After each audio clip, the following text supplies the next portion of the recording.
It is April the 19th, 9:07 p.m. here on the west coast of the United States. My name is Arthur Asaduri, and this is the Apologia Center live weekly reaction time where we react to different videos. Some of them we have them pre-planned.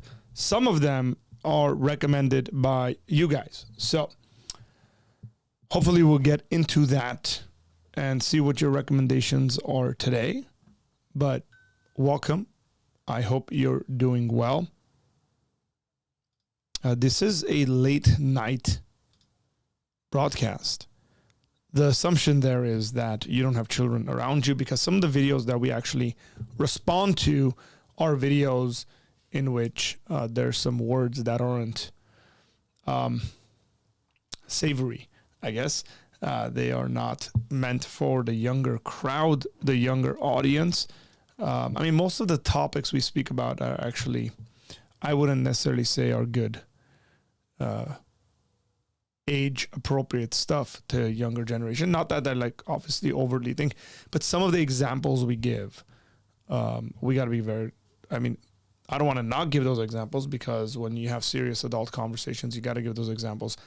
Just, again, if you got kids around you, or if your kids are watching these streams, I just recommend that you keep an eye out on them. You listen. Don't just let them just watch whatever that they might want to. I mean, that's just, my kids don't watch these streams.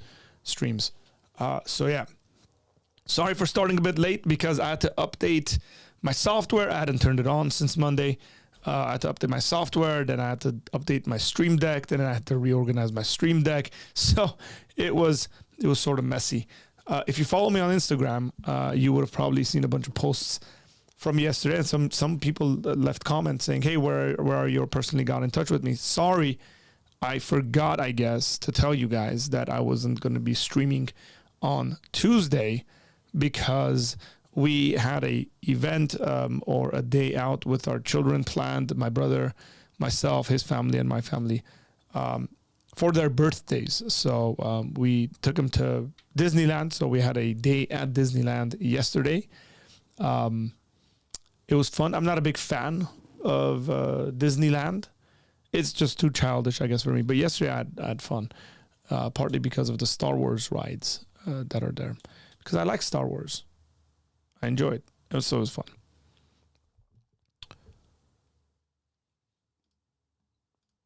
What up, Pat? How you doing? Let me know when to close my ears. Well, if you consider yourself to be underage, then you can close your ears now. What up, Zilliak? How you doing? How was your vacation? So again, it was just a one-day thing. It was not a vacation. As a matter of fact, if that was a vacation, I came home really, really, really tired. I had my watch on, so it was tracking all our steps.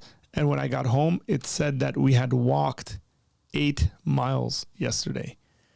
8 miles. Future, what's up? How you doing? So 8 miles of walking, and feet just really hurting. Having to, well, we didn't carry any of the kids, which was, thank God we didn't have to do that. But yeah. Oh, man.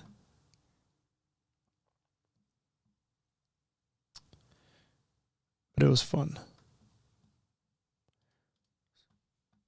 So if you guys got videos that you would like me to respond to, please at least put the title in there so that I can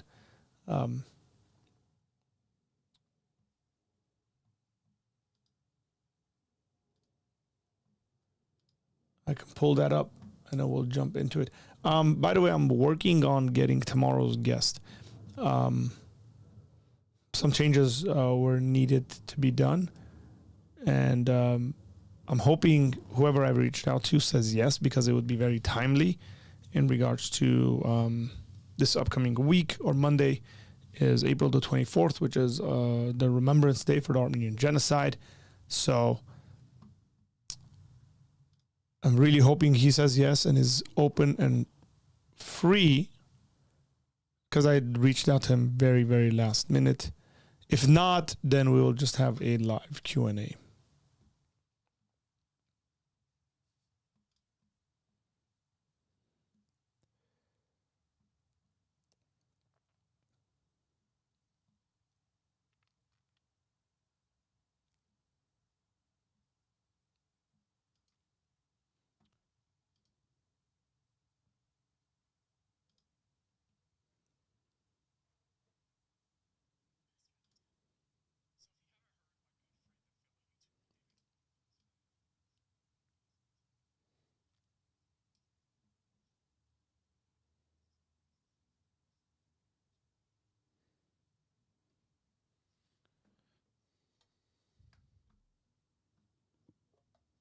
just gonna sit here.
Silly Hawk usually has good videos to react to. I'm kind of so I had, you know what? Let me see. I got some stuff on the back burner. I think I can react to. Let me see. Let me just put it up.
Hey, Tom, how are you? Tom's got good videos to react to, as a matter of fact. He usually has good ideas because he's a YouTube guy. He watches a lot of YouTube videos.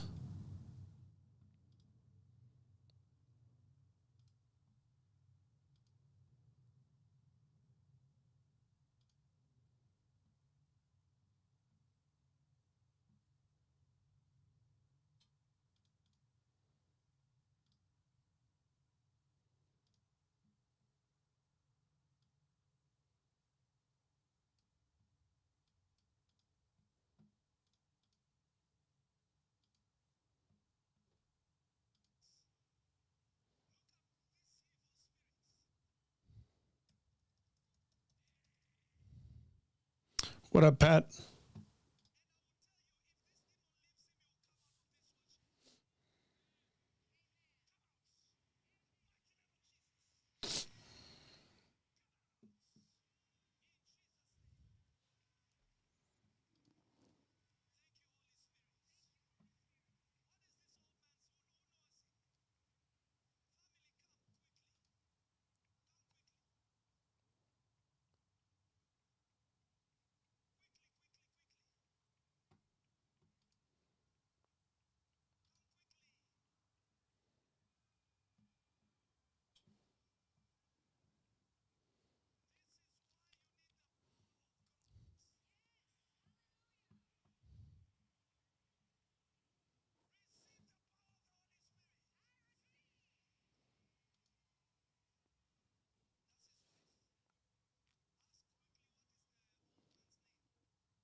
Go ahead, AJ. I'm listening.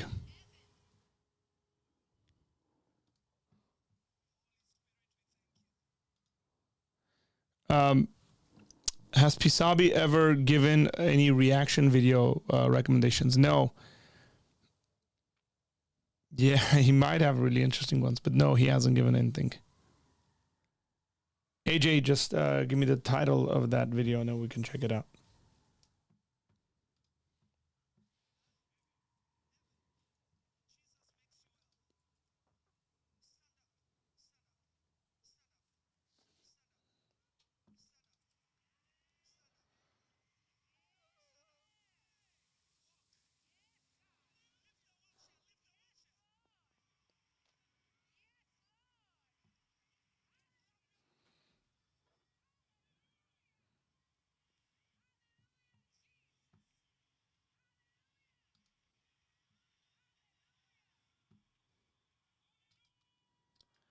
So there's some serious digs going on here. Okay. So Pisabi is a clown, says Catch 22. Catch 22. Ban him from this channel ASAP. Mr. Pisabi hasn't even been around. Tag explained for slow boys. Okay, let's see what that. I have no idea what this is, man. I hope you're not like sending me down a really nasty place.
We're thinking right now. We're thinking.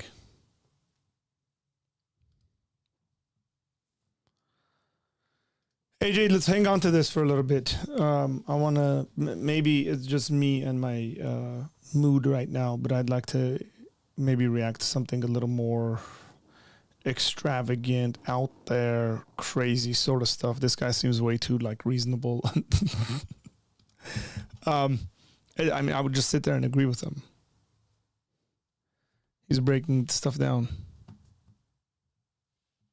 Oh, I just got a text.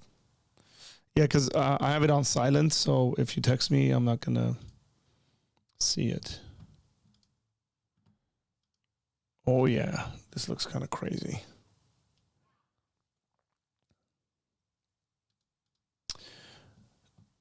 Being recommended to respond to the first 6 minutes of a video by a video that is on the Apologia Studios channel being reacted to by Apologia Center.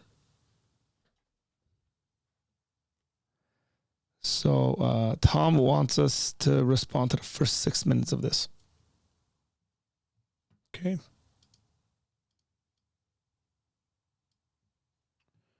Y'all ready for this? Dun, dun, dun.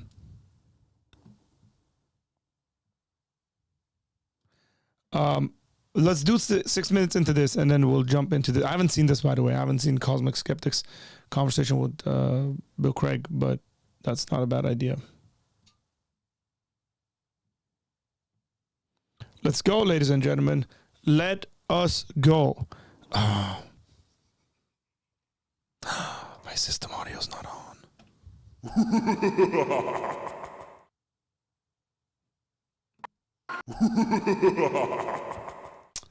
Okay.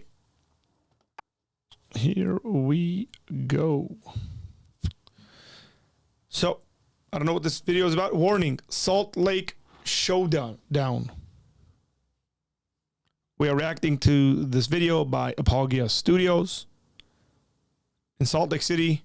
I'm guessing we'll see what's going on.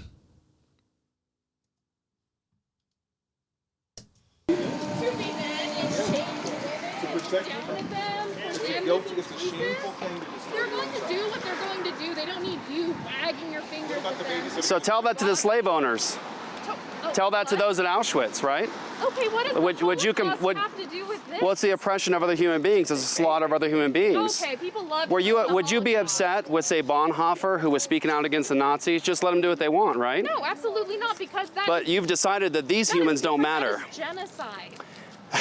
What do you call this? No, you're going to think this is too, but women are still going to have abortions. So slave owners are still going to own slaves. Sex trafficking still going to happen. We should let it stay legal. How is that a related argument? So your argument is, if people are going to do it anyways, let them do it. So we shouldn't stop sex trafficking? Provide them a medical place that they can have access and not die. You didn't respond to what I asked you. If your argument is that they're going to do it anyways, so let it be, then what would you say to sex trafficking? That's different. Sex trafficking is illegal, but it still happens. No, it's different. How? Because women are coming, or people with uteruses, I should say, are coming here. How do you know? Oh man, the stupidity in our culture, ladies and gentlemen. Women, let me correct myself. I mean, people with uteruses, because you can have a uterus and identify as a man, so we can't assume anything. I mean, come on, man. We've lost our minds. We have officially all lost our minds. Without me going off track here, and maybe she'll take us there.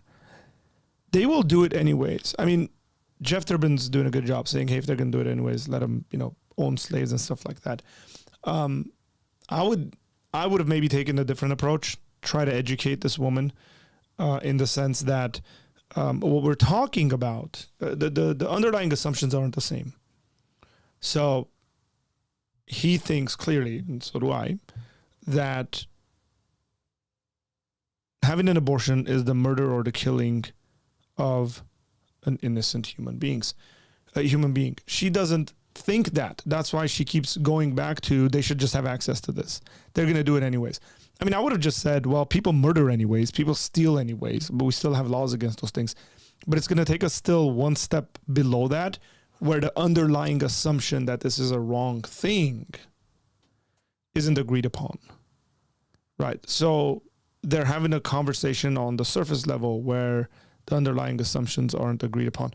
I would take a maybe step back, and maybe he will do this, but take a step back and then try to figure that out. How do you know how? Well, first of all, how do you know how? How do you know how I identify? How do you know how I identify? Have you asked me my pronouns? I haven't actually. Sorry. Okay. So you assume I don't have a uterus? Well, I'm saying people with uteruses. What about me looks like I don't have a uterus? I'm just saying, do you have one? Do you see how your leftist, unbelieving worldview is just collapsed? Seriously, he's like, what about me? Makes you about another uterus. Like, the guy has a beard. He's got a thick voice. And she can't get herself to say, look at you. This is the irrationality and really the, like, absurdity, insanity. What's another word I can come up with? Just sheer ideological blindness that our society brings in and gives into the hands of people, where they're staring a guy in the face and can't get themselves to say, everything about you makes me assume you're not a woman and that you don't have a uterus. Oh, how? Yeah, Explain how. because your challenge is if people don't have uteruses, they shouldn't have anything to say. No, I'm saying that they let her do what she wants. Tell that to the slave owners, the plantation owners. Oh my gosh, that's an unrelated argument that you're making. No, your moral argument is that they should be able to do what they want. Human beings should be able to do what they want. So what about the plantation owners? The pronoun thing, because how is that relevant here? If Well, you were bringing up the issue. Do you think I have a uterus? You could be trans, I don't know. Boys, this is what happens with unbelieving thought, is that you get into such a mixed up position that you can't even tell the difference between a boy and a girl. No, it's just that if you were trans, then I would accept you for that. Okay, rather than, so hold on to some frail masculine. So if a person does not have a uterus and yet pretends to have one, you would respect that? Yes. Okay. Okay. I would. She's straight. He's like, the person pretends to have one. Would you respect that? She's like, yes, I would. Yes, I would. If my child came in to the room and said, I am a dinosaur now, then I got to respect that. There you go. So she just said that if a person does not even have a vagina or a uterus, but they wanted to pretend like they did, she would respect that. Yeah, because it's called. Some people have different identities, so learn other people's stories and listen Every to them. single one of you expects us to respect. I love how leftists of this sort will immediately take the moral high ground. Look at us, we're so you got to respect people, you got to listen to people. At the same time, completely not respecting you and listening to the stuff that you're saying because you disagree with them, but they come at it from that compassionate sort of side. And I get it. Maybe the motivation is compassion, but look, your compassion can lead you to do very stupid things in life. I've been in ministry for a very long time. I've seen many mothers who were driven by their compassion for their sons, who enabled their son. They were enabler. These moms and these dads were enablers for their sons out of compassion to run amok, be completely addicted to all sorts of drugs, not come home for 3-4 days, and keep it under wraps, not tell anyone. I mean, I remember literally where we would get invited to people's homes.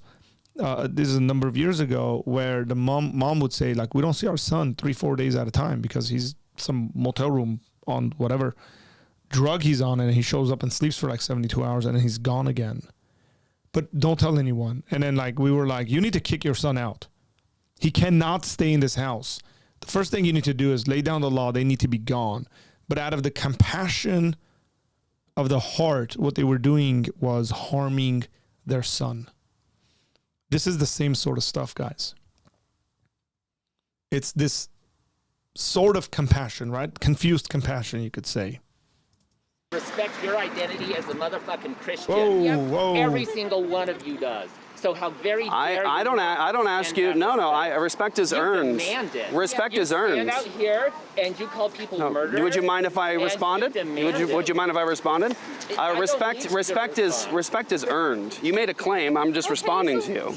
You're saying that, but you're so condescending. Okay, so how many? No, listen. When somebody refutes your, can I respond to? Why can't people have normal conversations?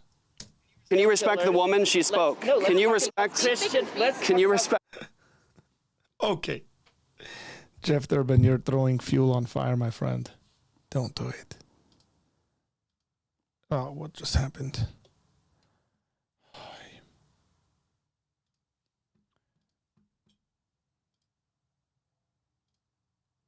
That's fuel on fire, guys. That's fuel on fire, okay? Hide your kids. Hide your wife. Sorry, guys. Hey, you guys recommended it. Shame on you. The woman. Sex abuse. Okay. Let's talk about institutionalized Christian sex abuse. Okay. How many kids are getting fucked by their bishops? Is that wrong? Is that wrong? No, it's absolutely abhorrent. It's wrong? By what standard? Because I agree it's wrong, Fell but into it. You fell into it. I believe in God's word, God's spoken. That's immoral. I believe in choice. And anybody, no kid do can you? fucking- Lovely. Oof. Sorry, guys. When I get frustrated, my Armenian comes out. I've had 1,000 conversations with guys like this.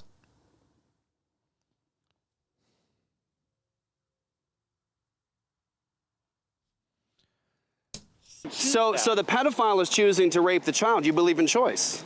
That's your standard. No, choice cannot be.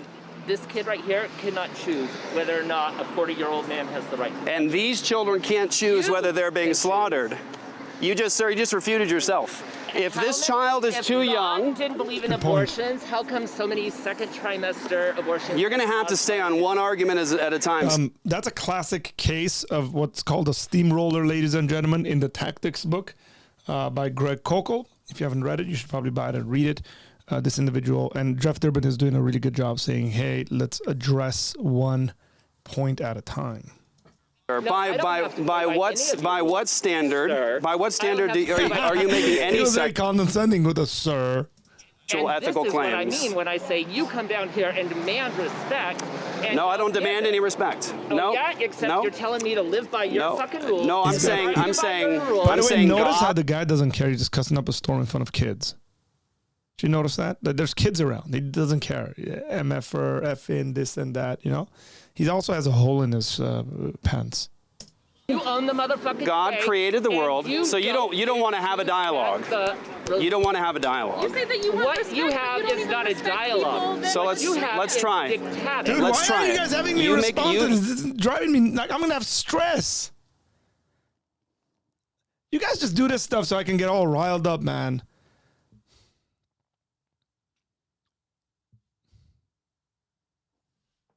Tomic, why you got to do this, man? Why you got to do this? So, like, there's nothing to respond to. You give me a claim, I'll respond, very good. and then you do a claim. We'll do it that way. See that? So my, By the way, that's, again, Greg Kokel teaches this. Jeff Durbin is being a perfect example of it.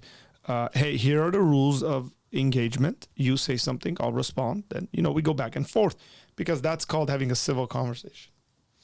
my challenge to you is by what standard do you complain? A 40-year-old man has the right to touch you. Do you think that's his choice? Wow.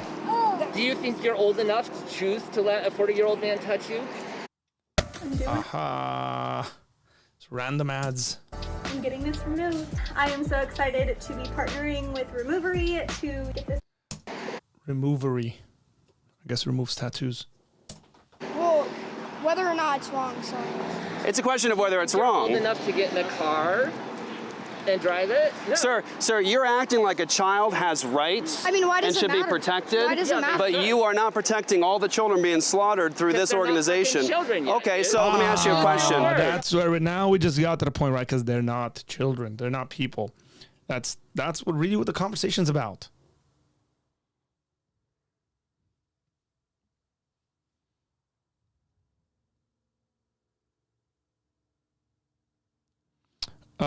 People that think they have high moral standards but really don't.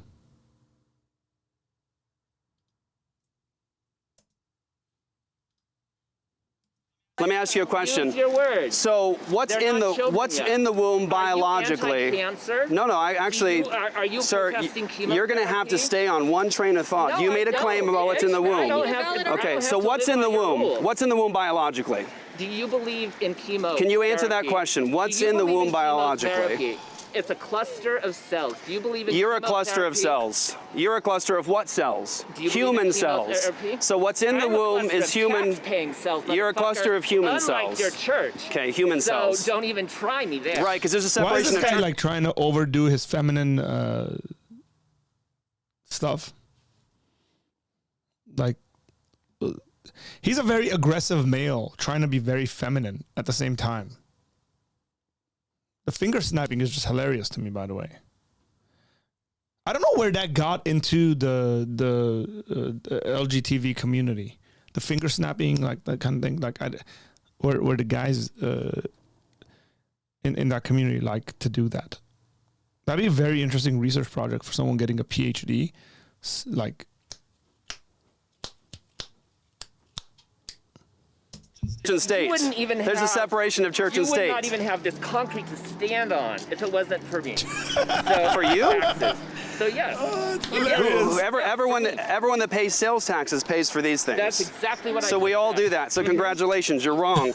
So the next question is, what's Once in the again. womb? Right and I'm wrong. What's in the womb You're from right. conception? What's in the womb from conception? A cluster Biologically. Of cells. A cluster What kind of cells? And how many of those make it past the What kind second of cells? trimester without God aborting them? Sir, these kind of How many of those clusters of cells make this it past methodology, the second trimester you're ignoring the without question. God aborting You're them? ignoring the question. You're Which is refusing to convenient answer a for you. question that you We can't all answer. understand. We all understand It's why you're very not answering, convenient, isn't it? sir. We all understand why you're not answering. Yes, we also This understand that your little gaslighting. itty-bitty This brain- this I've gaslighting. said so many gaslighting things here I'm today. challenging his You literally position. said that you don't even want to respect. No, don't interrupt me. Yeah, go ahead. You literally said you don't want to respect people who are trans. I didn't say that. Yes, you did. You were like, No, I believe they deserve- No. This is what you said. You said these kids. Mm-hmm. Look at this kids. This leftist likes to say that because of identity, that blah blah blah. No, literally I was- respecting people. No, ready? You literally. Can I said that, respond? and then you were like, Can I "You respond? respect me?" Yeah, if you would stop motherfucking interrupting. I'll respond. everyone. I'll I've respond. Not said a hardly He just thing let in the you last. talk. I'll respond to what you said. And he also interrupted me. Actually, I'll respond to what you said now. Well, Can I have can I have 25 seconds? To a woman. Can I have 25 seconds to respond? Keeps interrupting. Keeps Okay. interrupting. Yep. Okay, so you made a claim. I'll respond to it now. Yeah, about your transphobia. What I said to them was that this is the mindset that can look at a person and see that it's biologically male, and the person pretends to have a uterus, and you would believe them. I would just fucking respect them. That's the You difference. know, speaking of which, Yeah. did you know with your ginger beard, Yeah. sir, that there is almost Did the you same see percentage? ad hominem And did you see that argumentation? There are also What's up with? Wait, why is there such a an issue with the color of his beard?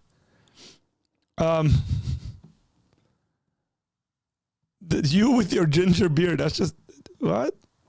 Like, what does it matter?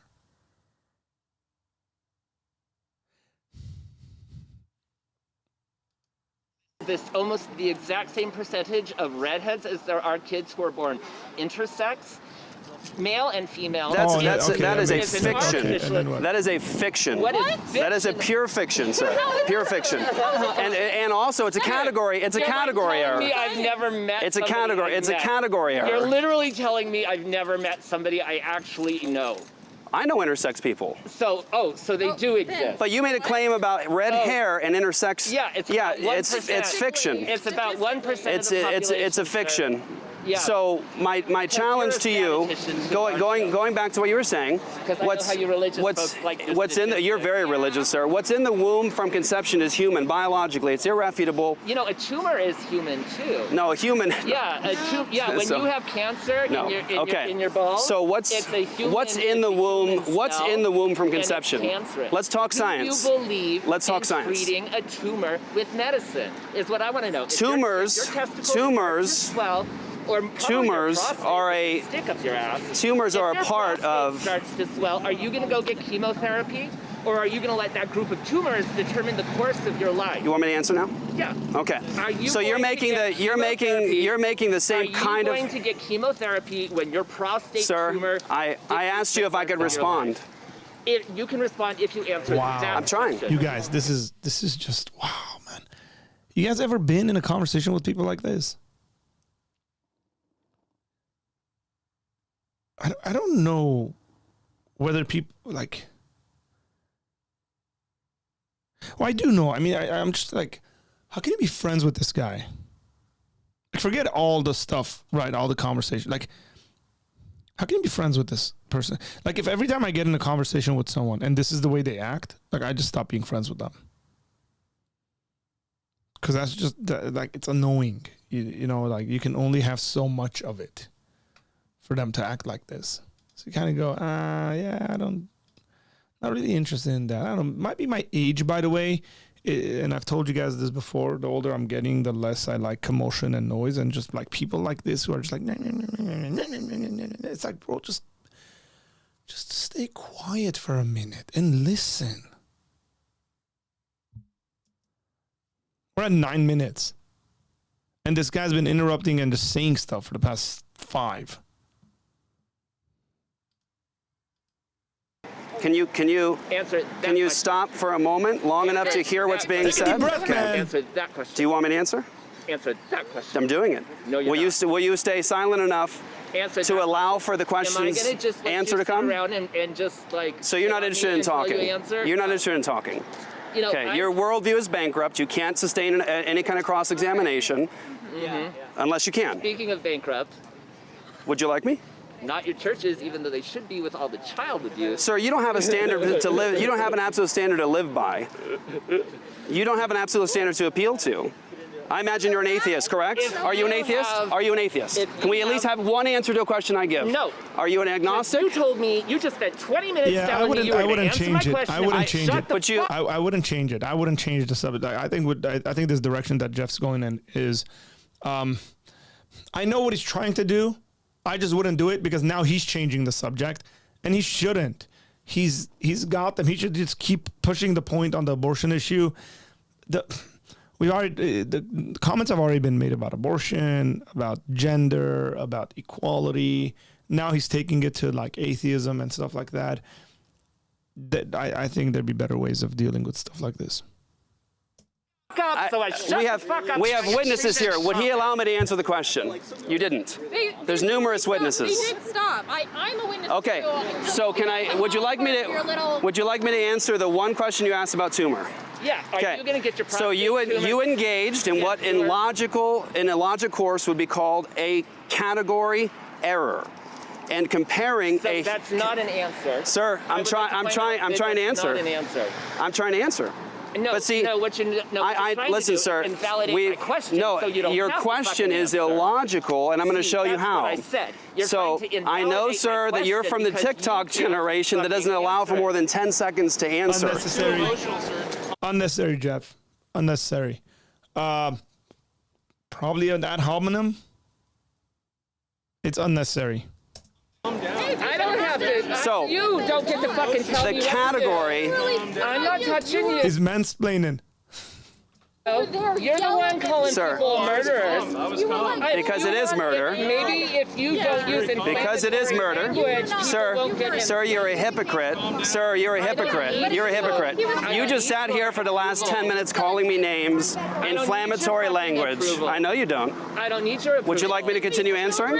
I would like you to start. You committed a category error. Anybody in any logic textbook with any logic textbook would tell you what you committed was a category error. Can I explain to you how? Really? Because you Really? compared a human being, a developing human being, to a tumor. What did I just do? Oh no. Sorry, folks. Man, I always forget to do this.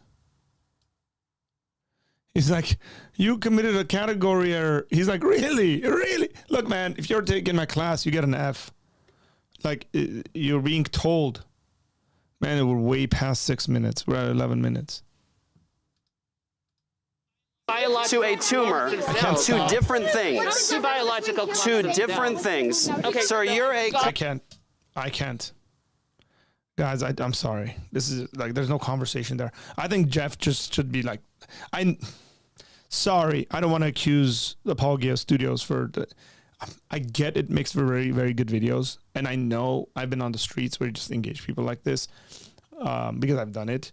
And right, like you're gonna, like, I'll just read the comments. A fool always loses his temper, but a wise man holds it back. Proverbs 29:11. That's one of the comments.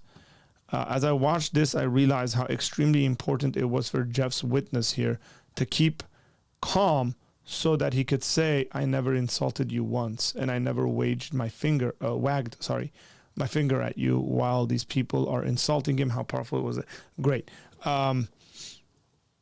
It just, right, because they look so out of control, and there's room for that, because I think when you hit the heart of kind of the matter when it comes to this generation, you're quite often going to see them lose their cool. I mean, trust me, I've been in very, very similar circumstances and situations. But I want something to, yeah. Sorry, Tomek. Thank you for playing. But, dude, I don't know how you guys watch this stuff. It literally gives me anxiety.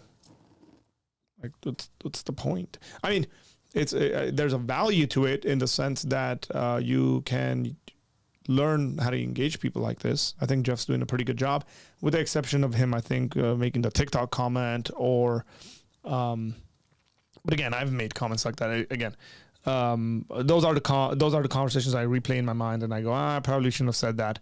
I'm sure he replays these things in his head and comes to very similar conclusions. And I think changing the subject to atheism, theism, and I know where he's taking it, because he can take it into place and then apply his presuppositional stuff and then talk about how his worldview is borrowing from the Christian worldview, X, Y, and Z. Like, I get what he's doing, but he didn't need to do that because he had them where he needed them.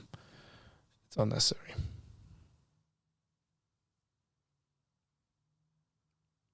You told me to watch the first 6 minutes. The annoying guy leaves. Okay, let's see.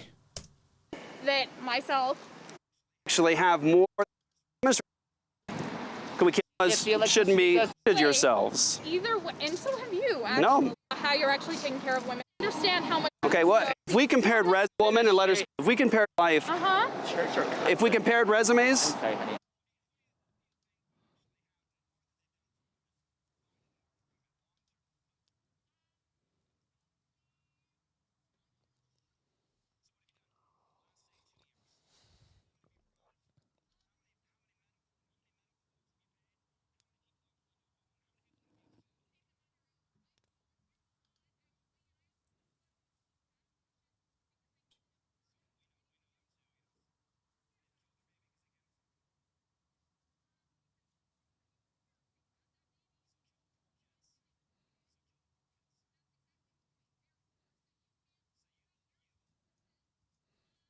Okay, I'll move on to William Lane Craig's video.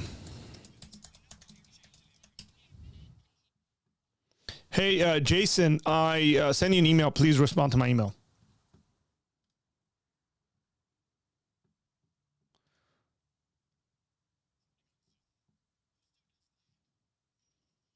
Three weeks ago. So this is 3 weeks ago now. This is 3 weeks ago.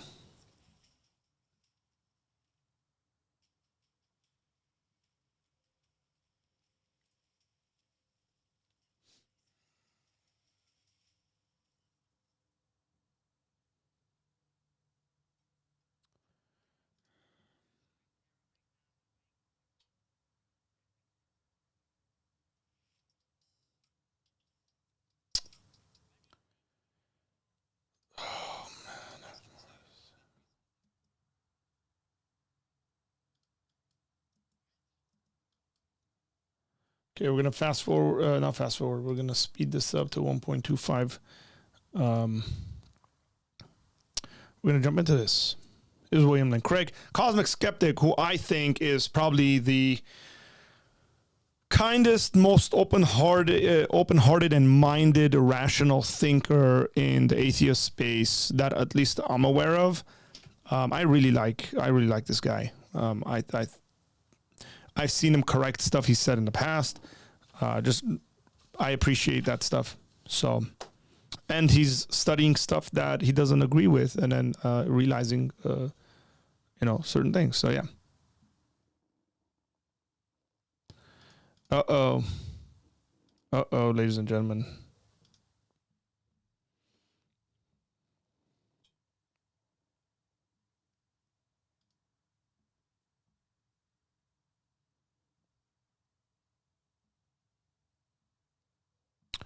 Let's check this out, guys. This is an hour long. I think to be a cosmic skeptic is a dreadful thing to be, just a horrible position. This commonsensical slogan that extraordinary events require extraordinary evidence, I think is demonstrably false. I talked to people in the old Soviet Union before the fall of the Iron Curtain about how they managed to stay Christian despite the constant Marxist propaganda that was fed to them by their professors.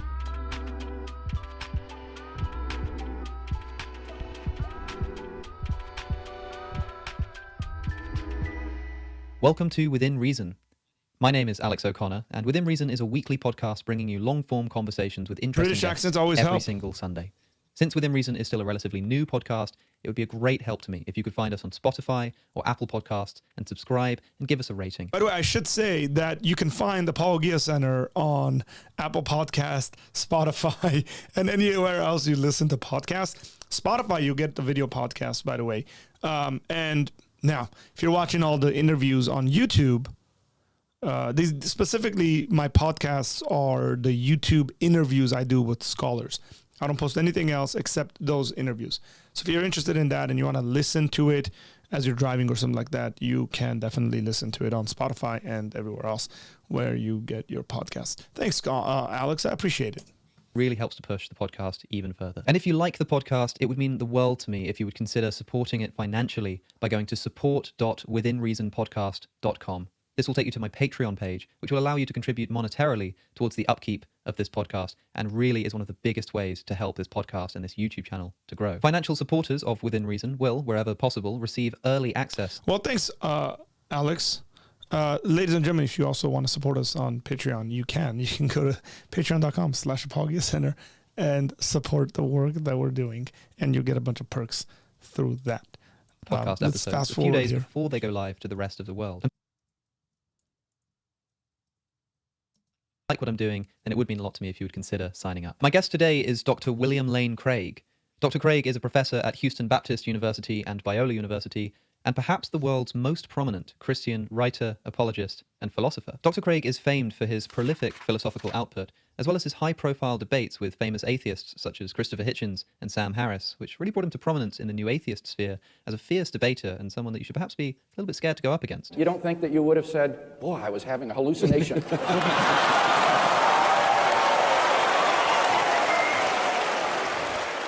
I spoke to Dr. Craig a number of years ago in a previous podcast episode and have regularly cited it as perhaps my favorite podcast episode ever produced. Wow. And so I was delighted to sit down again with Dr. Craig, this time to talk in particular about Christianity. One important thing to note is that this episode was recorded back on the 13th of October, 2022. Wow.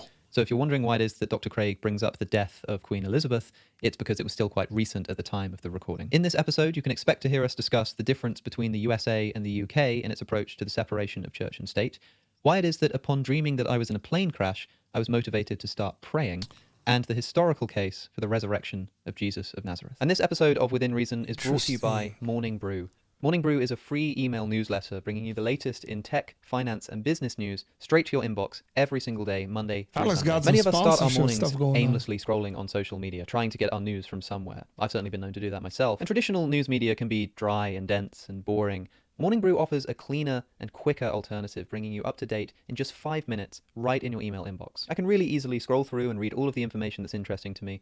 For example, OpenAI's announcement of GPT-4, an update to GPT-3, which apparently has already been to Morning Brew. What to do is go to Morning Brew. Joining you back. I remember starting your morning. Dude, that's 4 minutes of ad. No, not really. Here we go. Dr. William Lane Craig, thank you so much for joining me again on the podcast. I'm delighted, Alex. Thanks for asking me. It is a pleasure to have you back. I remember our last conversation, I think went quite well, was received quite well. But I also found, after the fact, information was given to me that apparently, because my name on YouTube is Cosmic Skeptic, upon first hearing about my invitation, you were a little bit hesitant to come on my show because of the name Cosmic Skeptic. Is that true? Yes, I think to be a cosmic skeptic is a dreadful thing to be, just a horrible position. And I understand you've since changed your moniker, isn't that right? Well, it's a little bit complicated because the podcast has a new name and I'm hosting it as Alex O'Connor. But the Cosmic Skeptic name is a little bit too sentimental for me to give up entirely. It's still my Twitter handle and the main attraction of the channel. But it's an unfortunate byproduct of not seriously thinking through the name that I gave my channel when I first set it up, not realizing that one day I'd be inviting distinguised academics to consider sitting down with me. So I'm glad that you managed to Within see through Reason that and sit down with is me anyway. much better, Again.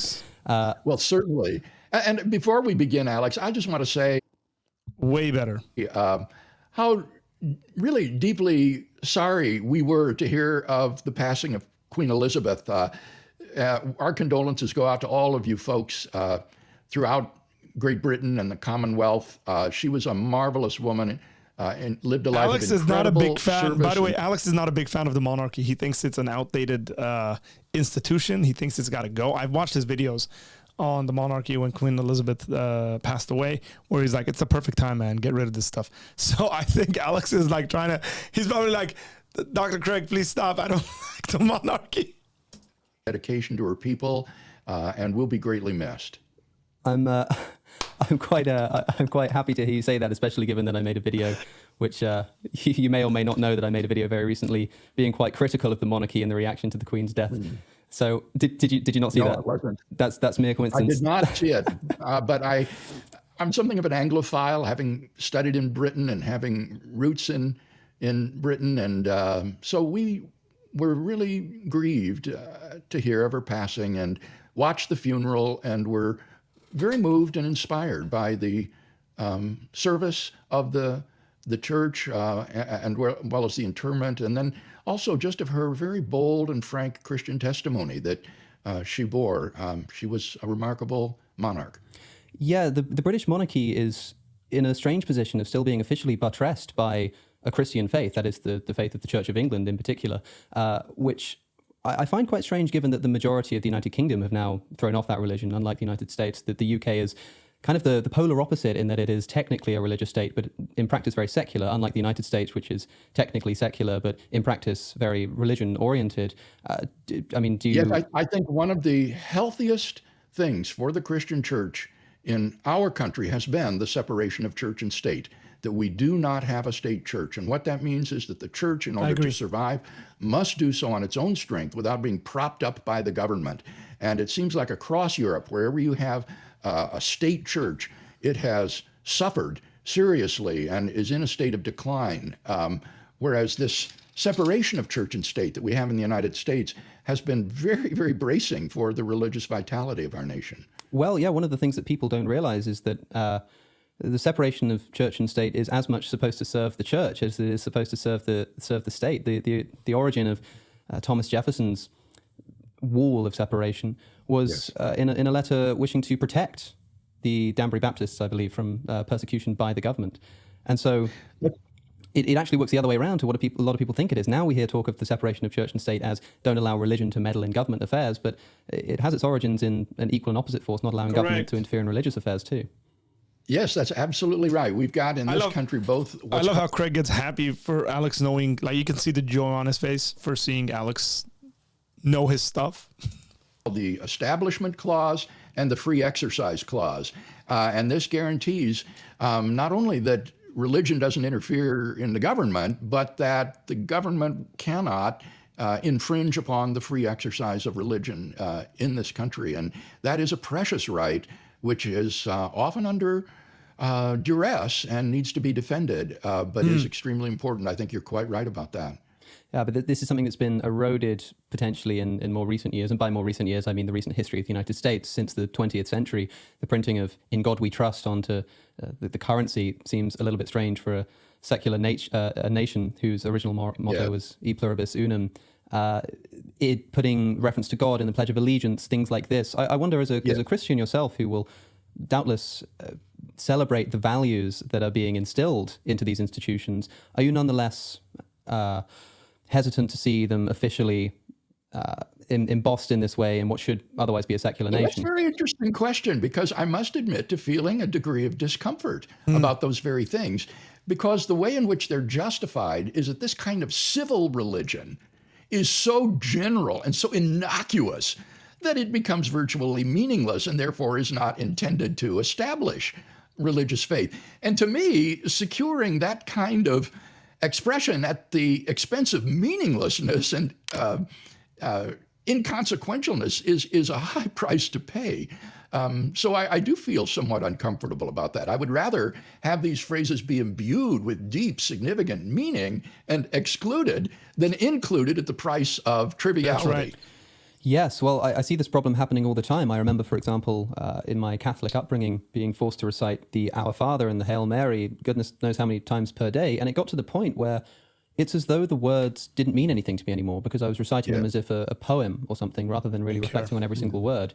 Do you think, actually, I mean, because the Our Father in particular, comes from a gospel recording of Jesus when asked by his disciples, how is it that I pray? Jesus responds by saying, well, pray to our Father who art in heaven, hallowed be thy name.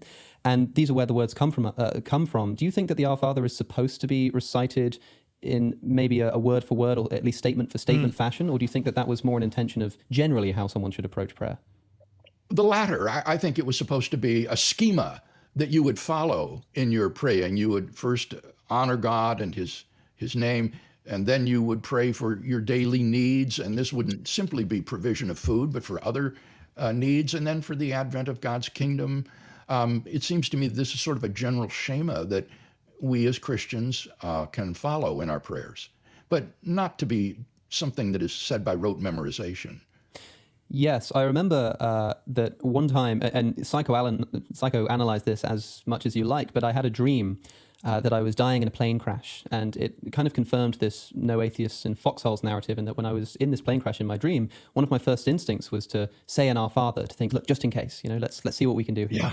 And one of the things that occurred, and it was in that strange situation where you're kind of in control but not in control of what you're doing in a dream. It wasn't a lucid dream, I started saying the Our Father, but I went out of my way to say it in original phrasing. I tried to change every single word or every single phrase. Well, that's commendable. And it was as if in that moment of where prayer, if it's going to be tried and let's see if this really works and done properly, it was an exercise in trying to really actually get to grips with the words. And I think this is where a lot of religious instruction may go wrong, and what puts so many people off is this ritualistic approach to engagement with religion that you see across schools, when it should be about actually engaging with the subject.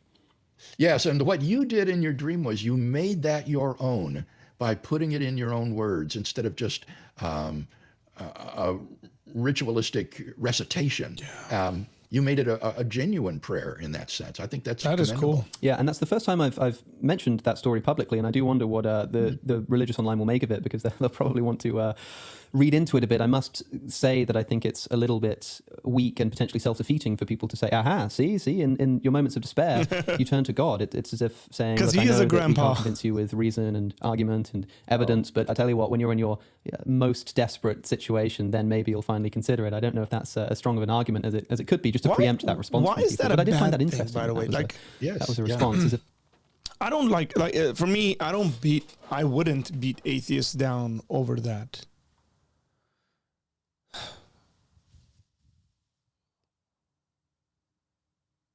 Look, when somebody is in a very, very difficult situation, and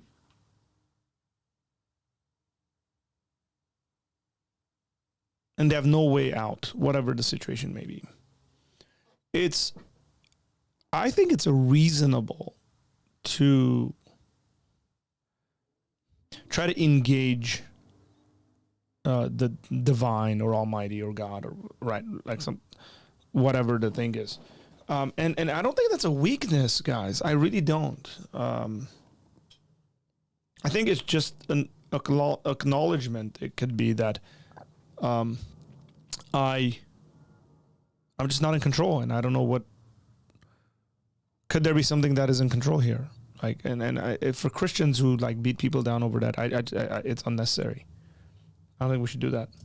I was finally willing to take this Pascalian wager that I've been told so many times is actually a con. Yes, and I wonder what would happen if it weren't simply a dream, but a near-death experience. I was recently reading about some of the research done on these near-death experiences that people report, and there is sometimes a remarkable sense of approaching God or coming near to God that is consistent across these experiences. Yes. I mean, of course, I would, being an atheist, favor an explanation of such experiences that says something like, well, if religion is, from a sociological, psychological perspective, something like an exercise in the denial of death, as terror management theory would have it, that human beings are trying to cope with their position in the universe by essentially inventing stories that aren't really true, that this is what we'd expect when people come face to face with death. They'll have a momentary, at least, need to more emphatically reaffirm this death-denying aspect of their culture and their faith. And so it would be no surprise, even on an atheistic account, that people would become more religious. In fact, this is what studies indicate, that when reminded of one's own death,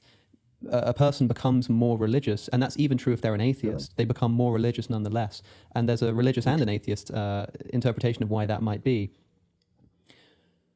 Yeah, I'm not familiar with that, but that's fascinating. It's a fascinating area of study, terror management theory, that says that most of human endeavors are an exercise in trying to ignore or deal with our fear of death. There are lots of really interesting study cases if people are reminded of their own deaths. The most famous example was some judges in Arizona were asked to recommend a bond for a case of solicitation of prostitution, and those who were reminded of their own death gave an average bond of $455, and those who weren't reminded of their own death gave an average bond of $50. And the theory was that if most of human culture and human activity is an exercise in dealing with our fear of death, then when reminded of our death, even in a fairly subtle way, we become more in need of affirming the things which deny our death, which in this case would be taking part in something bigger than the individual, like the legal system for a judge. That would be their way of contributing to a culture that exists outside of them.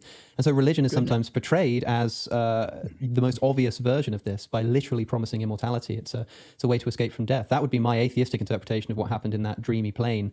But who knows? Maybe it was God trying to, tickle me in the shadows or something. I'm not sure. Maybe it was. We'll find out one day. Just maybe it was. I invited you today, Dr. Craig, to hopefully talk a little bit about the nature of Christianity in particular, given that last time we spoke, we talked about the Kalam cosmological argument, which is a great point of philosophical interest. But at the end of the day, you're not just a theist, but a Christian. And one of the questions I wanted to ask you, actually, was in regards to this kind of thought that somebody maybe would be compelled to take this Pascalian wager at the moment of their death. And this is the kind of story that you often hear of somebody coming to faith in a moment of emotional necessity. What do you think is a more powerful approach to bringing people to the faith of Christianity? Is it things like trying to prove the historicity of the resurrection, or more trying to demonstrate what it is that the resurrection is supposed to represent for people emotionally? Yeah. Well, I'm sure that if you're talking about evangelistic effectiveness, it would be the latter. Because I do think that people tend to make decisions primarily on the basis of emotions rather than on the basis of reason. But having said that, I think that many university-educated people are closed to the message of the gospel because they think that it is intellectually uncredible and therefore not something that can be believed by an intelligent person. And so for that reason, I have tried to present the message of the gospel in the context of giving an intellectual defense of the faith. I doubt that very many people will become Christians because of the arguments, but I think that what the arguments can do is give a person the permission to believe when his heart is moved by the message of the gospel. I see. So when talking to, say, an atheistic crowd, I've seen that in some of your lecture tours. I attended one in person, actually, when you came to Oxford just before the pandemic, I think. And you tend to use 5 arguments, I believe. I'm not sure if this is still your approach, but you'd lay out, I think it must have been the Kalam, the fine-tuning, and one of the arguments was the resurrection of Jesus. In those instances, when you're talking to university students who are oftentimes going to be predominantly atheists, maybe not in the actual lecture theatre, given the kind of talk that it is, but is your approach here something like, listen to these arguments, they should convince you or compel you at least to move slightly more towards Christianity? Or is it more a sense of, well, let me paint this as an intellectually credible position for you, but actually bringing you to Christianity is going to require something else entirely? Yes, it's the latter. And so if you look at those arguments, Alex, that I present, they begin with great generality. God is the best explanation why anything at all exists, rather than... I like this because Bill Craig gets a bad rap by some Christians within certain circles. This is cool because we're getting a little glimpse into his mind as to his methodology and the reason why he does what he does and why he approaches debates the way he does or lectures the way he does. Nothing. And then it becomes a little bit more specific. God is the best explanation of the origin of the universe. And then still more specific, God is the best explanation of the fine-tuning of the universe for intelligent life. And then the moral argument that God is the best explanation for objective moral duties and values in the world, which raises then, of course, the question of our moral culpability before God. And then I end, typically, with the claim that God can be personally known and experienced. And often I will, if I have time, share here a word of personal testimony from my own experience of coming to Christ. And so it moves from the intellectual to that more personal dimension and attempts to end with a definite personal appeal to people to explore a commitment to Christ and to know him in a personal way. So it's not just an intellectual exercise. I've heard you described as an evidentialist, and I wonder how much this label applies to you in how much weight you put upon the public evidence for Christianity as reason for your belief. There was a letter that Dostoevsky once wrote to a friend of his, and I can't remember who it was, but in writing this letter, he said, and I'm paraphrasing here, but it was just about, if I found that all of the facts lay outside of Christ, I'd sooner reject the facts and throw myself with Christ than reject Christ and throw myself in with the fact. This is something that Dostoevsky wrote, which I think goes unremarked upon in religious analyses of his works. What do you make of an approach like that? Is it something that you're sympathetic to, or do you think that if the evidence points in the other direction, that is what should? I'm gonna take a guess here. I think he's gonna say he's sympathetic towards it because arguments and evidences can change. Like, that's my guess. Trump any sort of emotional appeal. Now, those are two different questions. I think that a person can be in a situation in which the evidence points in an opposite direction to what is true. We all know situations in which people are presented with misinformation, for example. So I talked to people in the old Soviet Union before the fall of the Iron Curtain about how they managed to stay Christian despite the constant Marxist propaganda that was fed to them by their professors at the university. And for many of these students, they had no recourse intellectually other than simply their personal experience of Christ, which was so real that they would follow it in opposition to the arguments and evidence of their professors. And I think that that is quite legitimate. And for that reason, I'm not an evidentialist in a certain sense of that term, although I think there is adequate evidence to make it more probable than not that Christian theism is true. I don't think that that sort of evidence and argument is necessary in order for belief in Christ to be rational. I think that on the basis of the personal experience of God himself, that a person can be rational in believing in Christ. And that's that fifth point that I mentioned, that God can be immediately known and experienced. And I think for the person who truly knows God, this is a reality that is such that he will be willing to hold to it even in the face of evidence to the contrary, with the hope, of course, that he will find out that, in fact, that evidence against it was illusory or answerable, and hope to get answers to the objections. So there's a difference between what that is and what you said Dostoevsky believed, that if the facts really were against Christ, he would choose Christ rather than the facts. I think that's impossible, because if the facts are that Christ is not God, that he did not rise from the dead, it would be crazy to believe those things.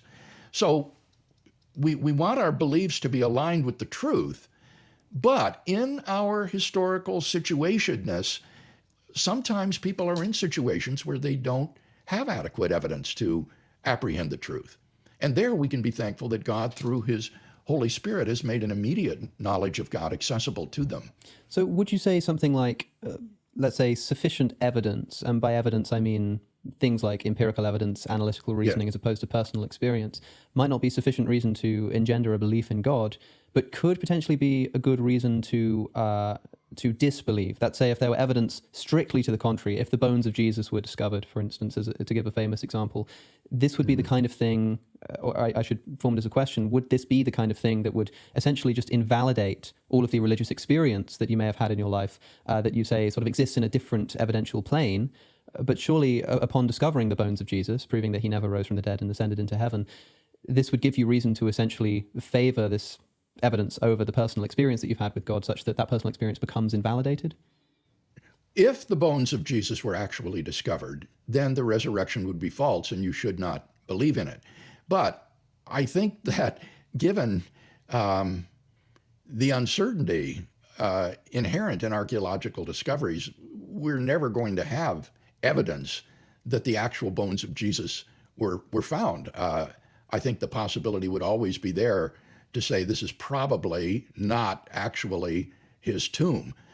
Fortunately, I don't think we find ourselves in that situation, Alex, because I think that the evidence for the historicity of Jesus' resurrection, including the empty tomb, is very strong. And so I don't feel that sort of tension between faith and fact. To me, faith and fact are aligned.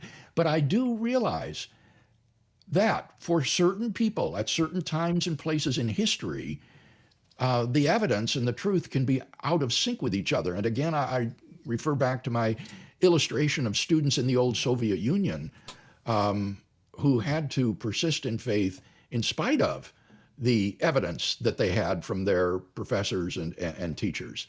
And I think that they were rational to do so. Well, let's see if you might be able to help out a non-resistant non-believer like myself.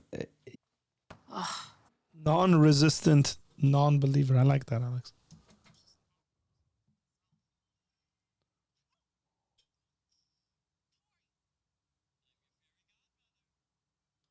Bro, what's up with all these ads being like LGTV folks?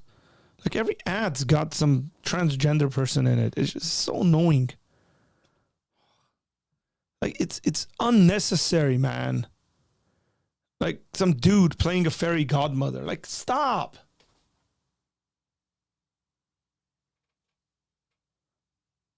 It's difficult. Like you can't even let your kids watch YouTube videos because you don't know what ad is going to pop up. You say that we're kind of in the opposite situation to the one that I hypothetically described, in that our historical evidence seems to point towards a resurrection of Jesus. And I'm wondering if we can dive into that a little bit. One question is, do you think it's fair to say that we can't prove historically the resurrection of Jesus? That's not the kind of thing that's open to historical proof. Rather, we can only prove historical facts surrounding the resurrection of Jesus and then ask what the best explanation for those facts is. Well, I guess I don't see an inherent contradiction between those two things, because I think proving that a certain historical hypothesis is the best explanation and is more probable than not is a form of proof. So it all depends on how much weight you pack into that word prove. If you mean a mathematical demonstration, then of course you cannot, but that's simply inherent in the nature of historical inquiry. But if you mean prove in the sense of provide good historical evidence for a conclusion to make it more probable than not, in that sense, I think it can be proven. So here's a question, because this comes up a lot. People will often say that when we look at the evidence for the resurrection of Jesus, we don't have very much. We have the Gospels, we have the letters of Paul, we have passing reference to Jesus' existence in some extra-biblical texts. This isn't very much. And then a response often comes, okay, maybe this isn't a whole lot, but by the historical standards that we usually apply to look at cases of what may have happened in history, we have this wealth of evidence. You know, if you compare the attestations to Jesus' ministry to any other historical figure of the time, it dwarfs it. Do you think that because of the radical nature of the claim being made here, not just involving the miracles of Jesus' ministry and the resurrection, but also the moral importance of this story and the fact that it's supposed to be essentially the central event of human history, that although we may have a higher standard of historical evidence compared to other average historical facts, we should expect a much higher standard of evidence, perhaps even higher than what we have available to us as it stands? Yeah, I don't agree with that attitude at all, Alex. And I got myself into some controversy by saying this. Recently, it seems to me that in virtue of what's at stake in believing in the existence of God and Christ, that it would be wrong to demand higher standards of evidence for this. If anything, it would seem to me that one would be more ready to believe if there's any sort of shred of evidence that would be supportive of it because of the tremendous practical benefits from its being true. And this is the idea of the Pascalian wagering, again, that you mentioned earlier. In addition to being epistemically justified in holding a belief, a person could be practically justified in holding a belief. And I think that belief in Christianity can be pragmatically justified in virtue of the great benefits that are to be had if it turns out to be true. Now, having said that, though, I do think that it is also epistemically justified, and I wouldn't want to be misunderstood there. I just said a moment ago that I think it can be proved, by which I mean that you can show that the best explanation of the established facts concerning the fate of Jesus of Nazareth is the explanation the original disciples gave, that God raised him from the dead. But I wouldn't apply to that epistemic justification a different standard than you would apply to other events in history. Even despite the fact that this is a far more significant historical event and one which we're expected to believe is authored by a supernatural creator who has a very strong interest in us coming to believe that it occurred. I think this is that even from a secular perspective, there's that old maxim of Carl Sagan's that extraordinary claims require extraordinary evidence. I wonder what you think of that, but that would be true even if it weren't for the fact that the extraordinary claim being made here is one that we're supposed to believe that the omnipotent creator of the universe also wants us desperately to believe, and yet the evidence provided is maybe just about in line, maybe a little bit more of what we'd expect from any average historical analysis into the past. Shouldn't we expect a bit more if God wants us to believe this so badly? This commonsensical slogan that extraordinary events require extraordinary evidence, I think, is demonstrably false. It misunderstands the probability calculus. Events which are extraordinary and therefore highly improbable relative to the background evidence can nevertheless turn out to be highly probable if the evidence on the hypothesis is much more probable than the evidence would be if the hypothesis were false. And so it's just, I think, demonstrably wrong to mouth this slogan that extraordinary events require extraordinary evidence. You can have ordinary evidence that will be sufficient to establish an extraordinary event. What's key will be the ratio between the probability of the evidence on the hypothesis and the probability of the evidence on the negation of the hypothesis. Now, again, in terms of what's at stake, there you get into these pragmatic considerations. I mean, epistemically speaking, you shouldn't raise or lower your epistemic standards based on what's at stake. But if you do think that the pragmatic can encroach on the epistemic, that there can be pragmatic encroachment on the epistemic to either raise or lower the bar for belief, then I think it can go either way. And in the case of Christianity, I would say it would lower the bar because of what's at stake. You don't want to miss out by making the bar too high. And that would be the danger you would run. Let me give you an illustration of pragmatic justification that involves lowering the bar. Suppose you're diagnosed with stage 4 stomach cancer, and you're told that you have only a few more months to live and that it looks pretty hopeless. On the other hand, there is this treatment that you can take that a few people have managed to survive the cancer by doing this treatment. And so you decide to take it. Now, if you go simply by what the epistemic evidence would justify, you would believe that you are not going to survive. You are probably not going to make it. But suppose you also know that people who believe that they will make it are shown to have a better chance of survival than those who are realistic.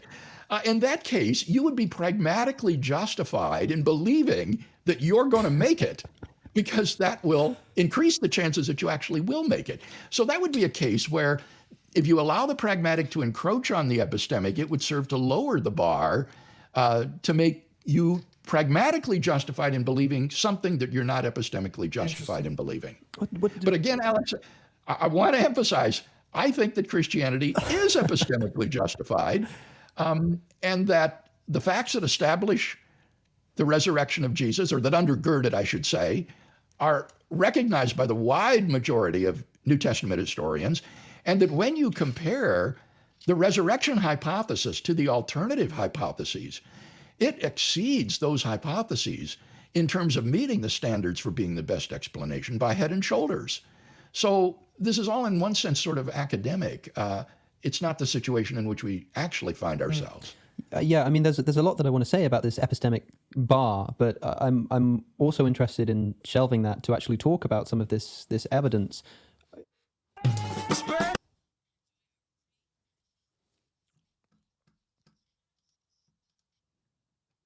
You say that, look, this explanation of the historical facts around Jesus' death are best explained by a resurrection when you compare them to the alternatives. Mm-hmm. Surely it's quite a difficult thing to do to judge the prior probabilities involved here. For example, one explanation that's sometimes given of the facts around Jesus' death is that the disciples all made it up. The disciples were just flatly lying. Yes. Now, This might be a bit of a strange suggestion. Why would people be put to death as the disciples were, to die for something they knew to be true? There are various reasons why it might be a bad explanation that they were all lying. But when compared, for an atheist at least, against an explanation that says that there was some divine intervention that led to a man actually rising again from the dead, even though alternative explanations do, I grant you, seem incredibly implausible. Whatever happened on Easter morning, it was weird. I don't know what happened that morning, but whatever happened, it was very, very strange. Yes. Weird, strange, like multiple meanings. I mean, if they lied, it's like, oh, it was weird. I suppose so. I just think it's too weak of a word. It doesn't seem obvious to me that even though these different explanations aren't particularly compelling, that should increase my credence in the belief that a man rose from the dead, which seems infinitely less plausible before, all other things being equal.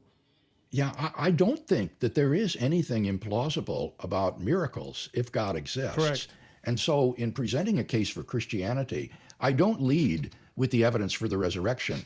I lead with those other arguments that give you a theistic context. You got to build on it. And if there is a God who created and designed the universe and brought it into existence, then the idea that he might raise someone from the dead is not so implausible. Peter Slezak, an Australian philosopher, in our debate on the resurrection, remarked that for a creator of the universe, the odd resurrection is child's play. And I thought, well, that's really true. So for the atheist who stumbles at the miraculous nature of this explanation, I think he needs to go back to those theistic arguments and review those before coming to the evidence for Jesus' resurrection. Now, I think my listeners will be broadly familiar, so perhaps without going into too much depth, just bullet pointing, what are the main points of evidence that you would direct people's attention to say these are reasons to think that a man rose from the dead on Easter morning? First, I would say, what are the facts to be explained? And those would include things like the death of Jesus of Nazareth by Roman crucifixion during Passover around AD 30. Second, his burial or interment in a tomb by a member of the Sanhedrin, the Jewish Sanhedrin named Joseph of Arimathea. Thirdly, the discovery by a group of his female followers on the Sunday morning after the crucifixion that tomb was empty. Fourth would be that thereafter various individuals and groups of people experienced appearances of Jesus alive after his death. And then the last one would be that the earliest disciples suddenly and sincerely came to believe that God had raised Jesus from the dead despite having every predisposition to the contrary.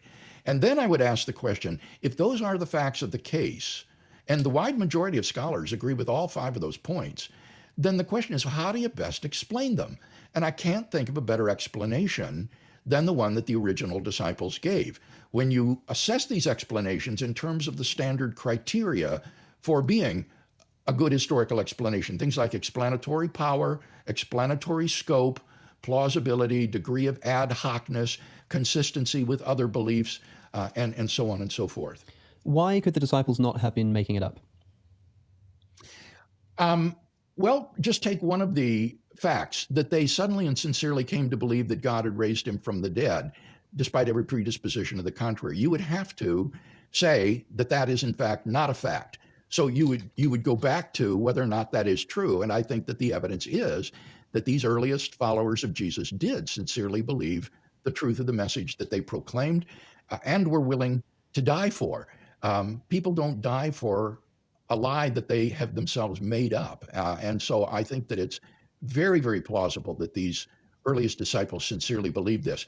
Moreover, if they were making it up, they would never have invented something like the resurrection of Jesus, because, as I said, it is completely contrary to every predisposition they had in first century Judaism.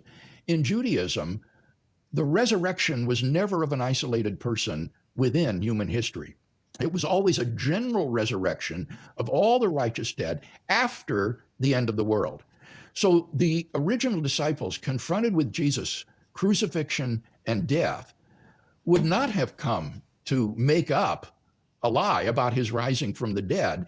They would have at best looked forward to their reunion with him on the day of judgment when all of the righteous dead would be raised and ushered into the kingdom of God.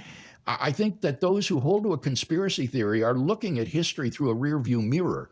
They don't put themselves in the footsteps of these first century Jews and ask, what would they say after their Messiah was crucified? They would not say, oh, well, God raised him from the dead and he was Messiah after all, because that was completely contrary to Jewish belief. So as N.T. Wright, the prominent New Testament scholar, has rightly put it, if your favorite Messiah got himself crucified, you basically had two choices. You either go home or you get yourself a new Messiah.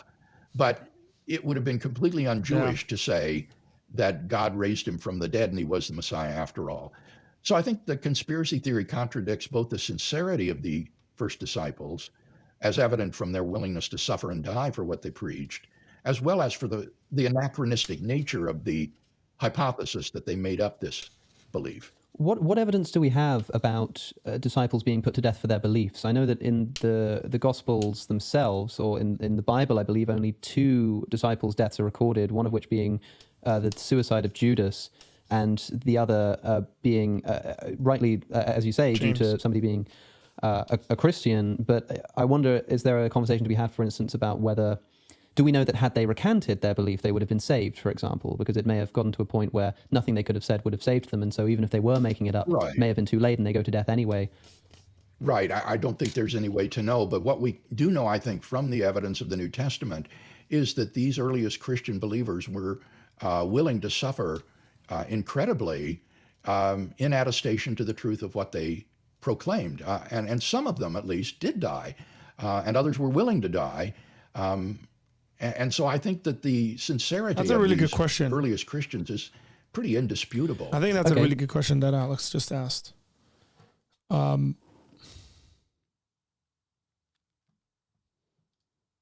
people don't die for things they know to be false, but people do die for things that they mistakenly think are true but are in fact false. Right. So here's theory number 2. What if the disciples were simply mistaken in their belief that Jesus had risen from the dead? Perhaps a grief-induced hallucination or something of the sort. Yes, that's a better theory, I think.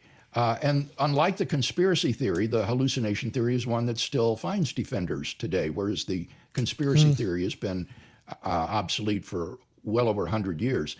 I think there are a number of problems with the hallucination theory. One that I've already alluded to. Jews did not believe in a resurrection of an isolated person within history. So if they were to project hallucinations of Jesus after his death, they would have projected hallucinations of Jesus glorified in heaven, in Abraham's bosom. This is where the righteous dead went to wait until the resurrection at the end of the world.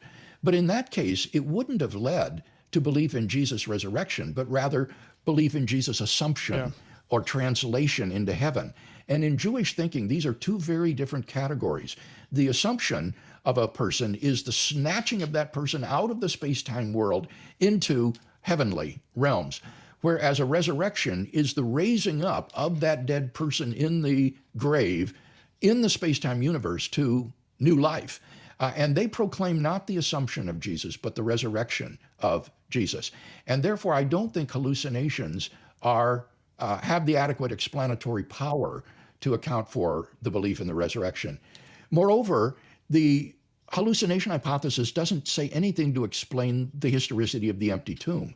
The fact of Jesus' empty tomb was a publicly inspectable fact in Jerusalem, which anyone could verify, including the enemies of the disciples.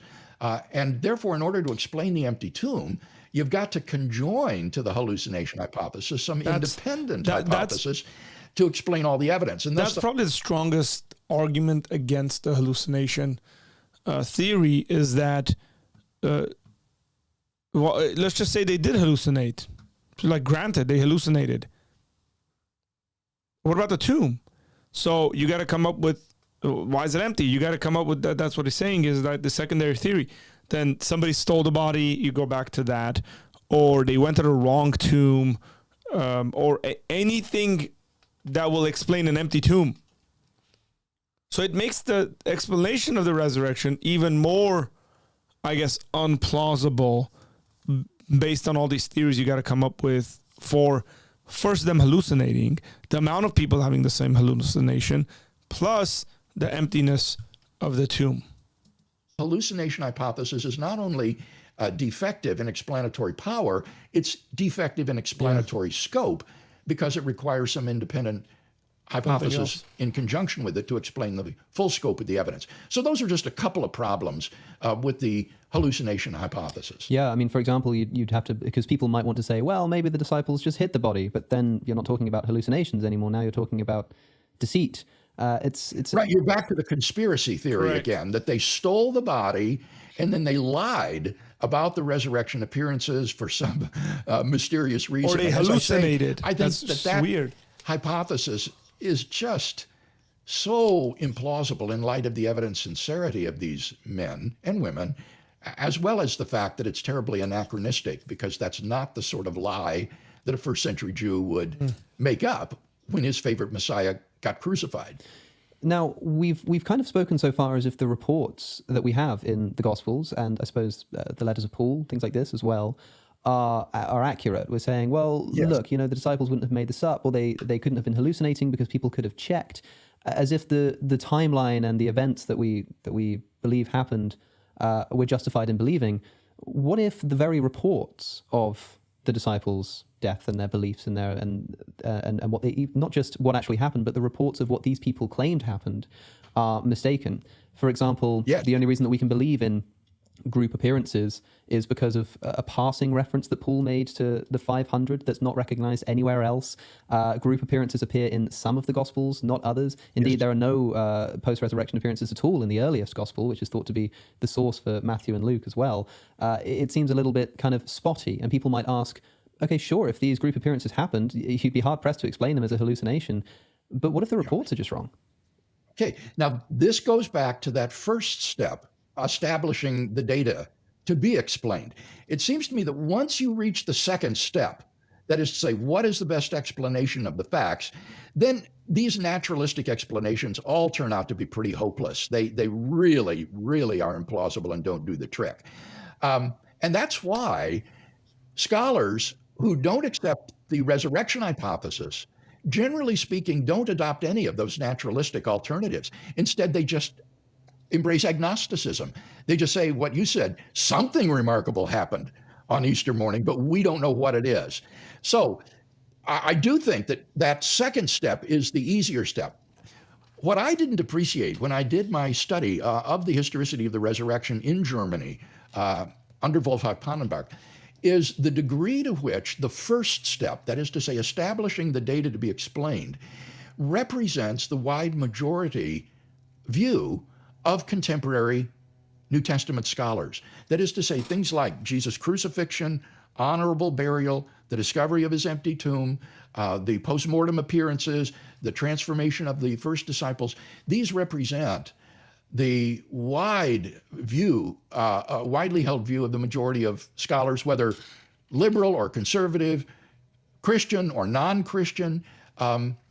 These facts are pretty convincingly established. So take, for example, the post-mortem appearances of Jesus. These are attested, as you say, in this extremely early tradition that Paul quotes in 1 Corinthians 15 and then hands on to his converts in Corinth. This tradition goes back to within the first 5 years after the crucifixion of Jesus, and therefore is not plausibly explained away as a late legendary development. Rather, people were still alive, were still around, who had seen these post-mortem appearances of Jesus. Moreover, these appearances are multiply and independently attested, as you say, in the Gospels, such as the appearance to the 12 disciples.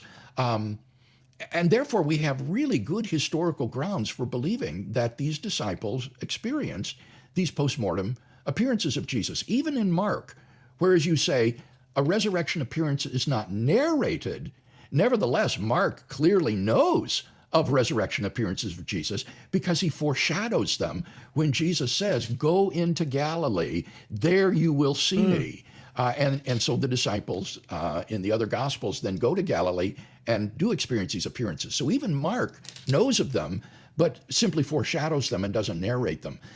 And so, Alex, I'm not kidding. I can't think of any historical Jesus scholar who denies that the original disciples had these post-mortem appearances of Jesus. Even the skeptical critic, John Dominic Crossan, when I debated him on the resurrection of Jesus, I thought perhaps he denied the appearances. But he was indignant when I suggested that. He says, of course I believe that they had these experiences. So again, you're back to whether or not these can be plausibly explained on the basis of psychological phenomena like hallucinations. But it's pretty difficult to deny that they occurred. Well, I mean, we have, it seems a little suspicious to me, shall we say, that in Mark's gospel, we end with no account of a post-resurrection appearance, but essentially a prediction. Go to Galilee and Jesus will meet you there, and that's it. And then we have the Gospel of Matthew, the next earliest, which reports, a meeting of Jesus with the 12 at Galilee, as predicted by Mark. If being used as a source, potentially something, if this didn't really happen, that the author of Matthew could have said, well, look, this is something Mark said was going to happen, so maybe we should include it. And crucially, in that report that Matthew gives of the appearance to the 12 at Galilee, not all of the disciples even believe. Some of them doubt. And so it can't be this obvious, wow, look at this appearance of Jesus, undeniable proof that he's risen from the dead. I mean, some of the disciples who'd been with him for his entire ministry were present at this appearance and doubted that it was him. They didn't, it wasn't even universally obvious to the people there that it was Jesus. And then Luke's gospel, the next earliest, we have the addition of more appearances. We have the road to Emmaus, the appearance to the two disciples walking along the road to Emmaus. We also get the addition of the ascension. And then John's gospel, the latest gospel, the latest gospel written, according to most biblical scholarship, more fanciful still. Now we have appearances of Jesus that require him to move into rooms with locked doors, and then you have the story of doubting Thomas coming up and touching the wounds. In other words, the further away we get on the timeline from the actual event itself, the more fanciful and the more frequent these appearances seem to be recounted. Is this not... Can you understand the suspicion upon someone reading the Gospels in their historical order might have in thinking that we have this development of what they may suspect as a myth over time? Yeah, I can understand it, but I think that is based upon a failure to appreciate... That was a really, really good series of questions, and the way he built on that. Well done.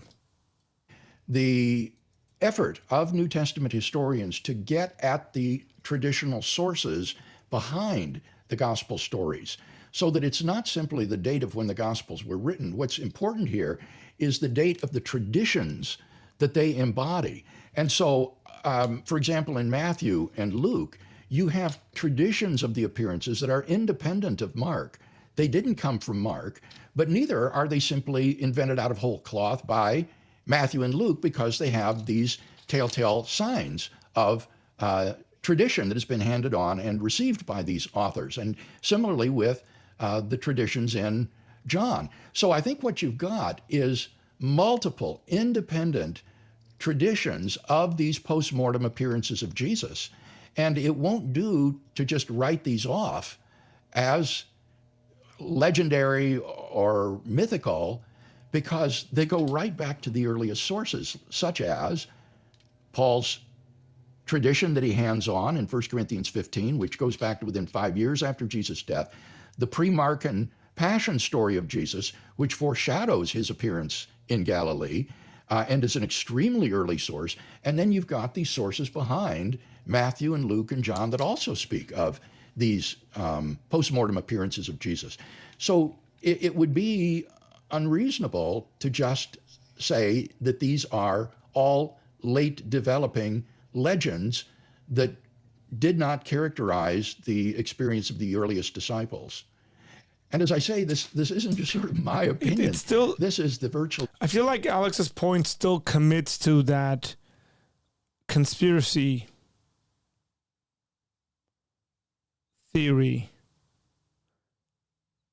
where I suppose the way Alex could justify that is by saying something like, well, I'm just going to deny that the disciples actually wrote any of those Gospels. And the further it moves away, where the other individuals come into play, they add they make this stuff up. But if he's going to commit to these individuals being the actual actual disciples, if he's going to commit to them being, say, fact-checked, like Luke seems to have talk to folks.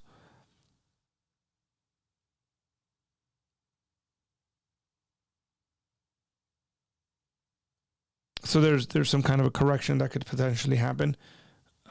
Yeah, he'd have to deny that and then develop a conspiracy. At that point, he wouldn't say the disciples made up these stories.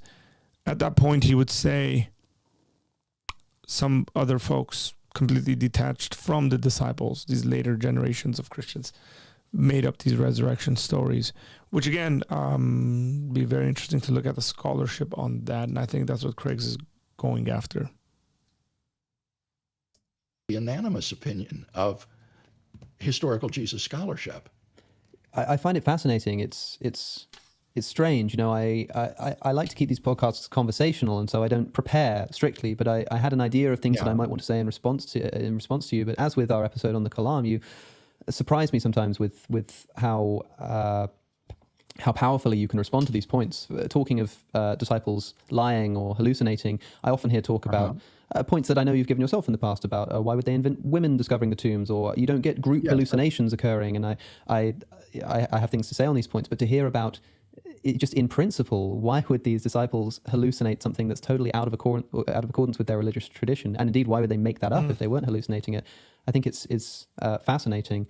And so I hope people listening have I mean, I feel like I haven't challenged you as much as I expected to, but I've just been so interested in letting you explain these in their depth, because I think they're wonderful responses. I feel like I haven't commented as much because probably I'm in the same kind of state of mind as Alex is. Appreciate that so much, Alex. This is the stuff why I like Alex, man. He's an honest dude. He's not just the honesty, because honesty, I think, when we say honest, there's like a moral component to it. He's an intellectually honest dude. All new information to me when I did my doctoral work in Munich under Pallenbach. When I went there, I basically thought that the apologetic for the resurrection of Jesus was a sort of Josh McDowell apologetic based on who moved the stone, you know, that kind of thing. Was it conspiracy? Was it hallucination? Was it wrong tomb theory? It was all those naturalistic alternatives to the resurrection. But what I did not know about, and what I discovered, was this wealth of historical data pertinent to those 5 facts that I mentioned that call for some sort of explanation. And that is fascinating. If you haven't done so, I'd encourage you to read my account of these in my book, Reasonable Faith, where I lay out multiple lines of evidence in favor of each one of those 5 facts that has proved convincing to most New Testament scholars today. Yes, well, I did want to end by asking you if you had recommended reading or listening or watching, I suppose, for my viewers. Reasonable Faith will be linked, as I probably would have linked it anyway, in the description. I wonder if you have advice not just for reading Christian sources on the historicity of the resurrection, but also if you know of the best skeptical resources from people that you disagree with that you might recommend. Yes, I do. I think that the most powerful negative case that I've ever read concerning the resurrection of Jesus by an esteemed New Testament scholar who's very objective and credible is an essay by Dale Allison on the resurrection of Jesus. I can't remember the exact title. It might be in his book on Jesus' resurrection, but you can find it by looking at Dale Allison. And it is all the more remarkable that for all his skepticism, which I think is excessive, he still comes in the end to affirming the historicity of the empty tomb, the postmortem appearances, the transformation in the lives of the earliest disciples, those facts that I mentioned. But you will not find anywhere a more critical and objective sifting of the evidence than in Dale Allison's work on the resurrection. Well, I will make sure that that is linked also in the description down below. Dr. Craig, thank you so much for your time. Thank you, Alex and Dr. Craig.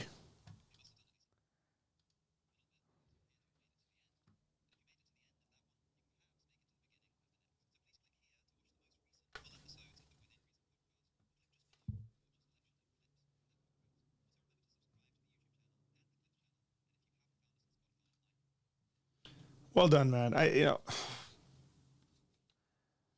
That was good. I don't know, because Alex is so good at that, and I think Craig is so good at responding in a succinct way.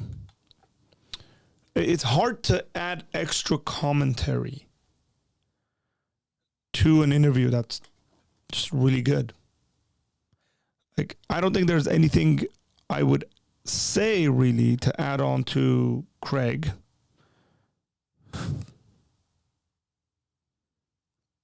And I'm not sure whether there's any, I mean, I mentioned Alex's kind of angle at going it and what he would possibly deny in those situations.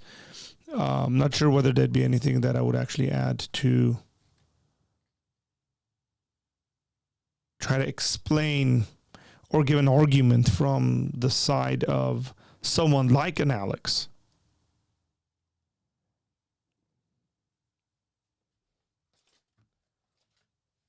Thank you for that, by the way. That was I like that.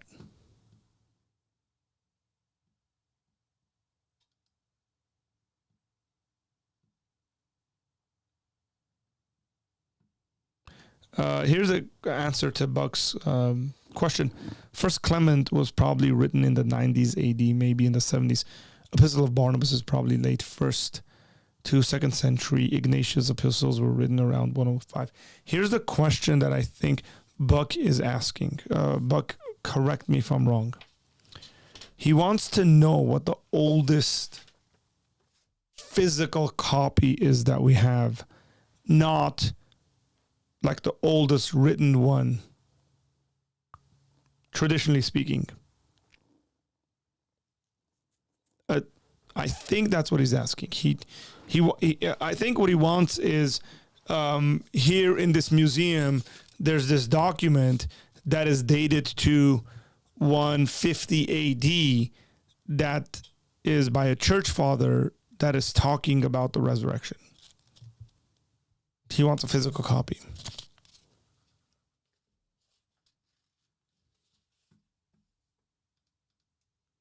Tell me if I'm right or wrong on that.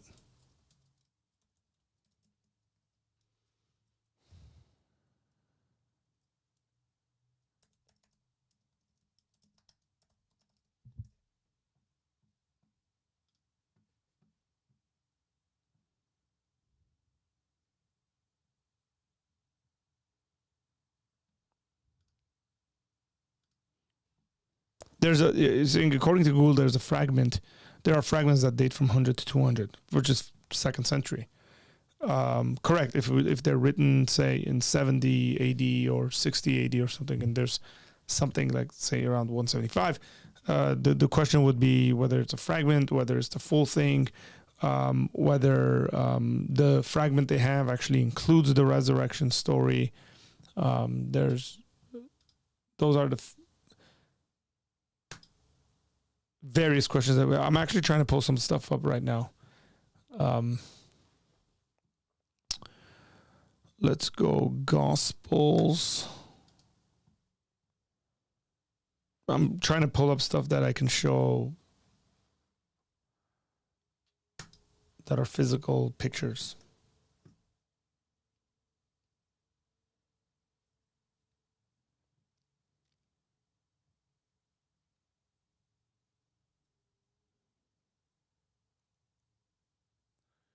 They don't have church fathers here. Seems like they just have.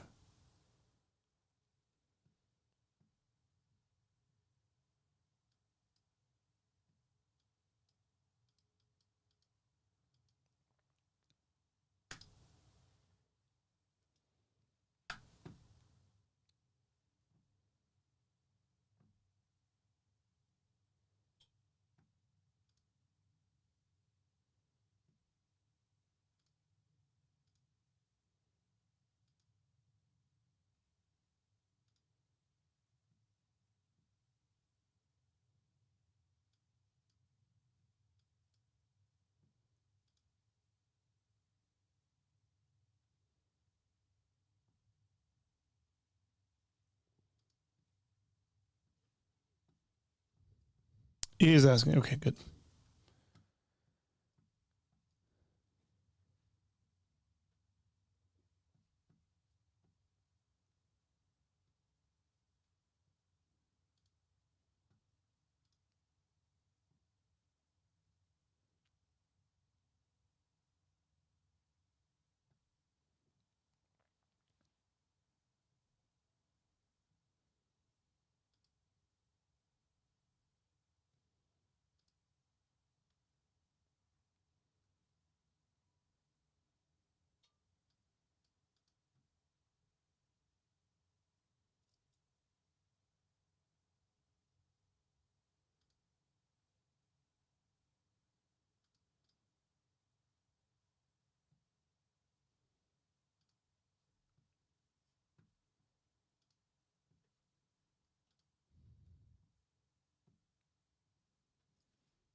Okay, let's see what we have from the 2nd century that is in the pictures here.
By the way, I'm trying to find a picture, not just information.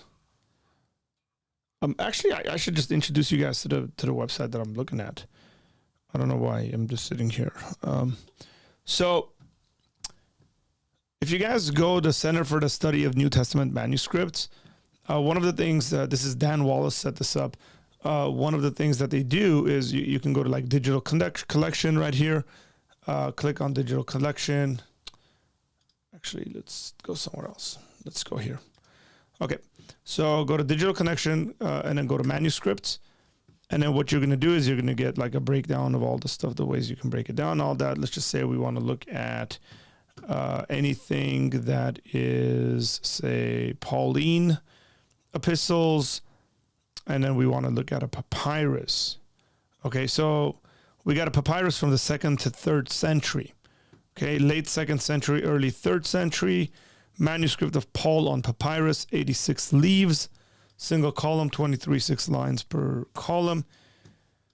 This is actually housed, this specific papyrus is housed in Ann Arbor, Michigan, University of Michigan. And then you get the shelf number. And then when you click on view, you're going to get actually a picture of the papyrus that we're looking at. This is from Romans. This is from the book of Romans. Okay, it's going to tell you to break down all that stuff. So, sorry guys. Yeah. You can just view different copies, obviously, in different ways, but that's what we're looking at. So that's 2nd, 3rd century Romans, book of Romans, that we get here. Okay, and it tells you all the different lines. So we get Romans 12, Romans 12, 13, 12, 14, 15, 16, 17, 18, 19, 20, 21, so on and so forth. So this is a really cool website. P46, by the way, Papyrus 46. That's again 2nd to 3rd century. Now that's Pauline, okay? And these aren't all, by the way. These are the ones they've been able to actually visit and take pictures of, okay? So 3rd century, we got a Gospels. Which Gospel is this? Does it say?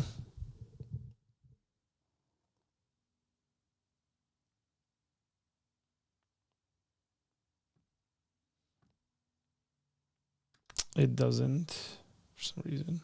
But that's P1. Someone told me what P1 is of.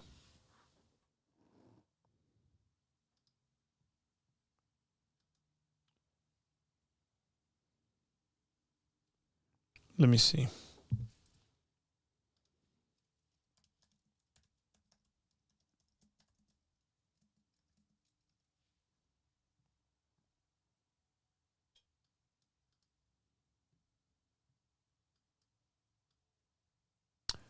So, so Papyrus 1 is Matthew. It's from the Gospel of Matthew. There we go. So that's from the Gospel of Matthew. These are kind of what's visible, what we're looking at. Let's see.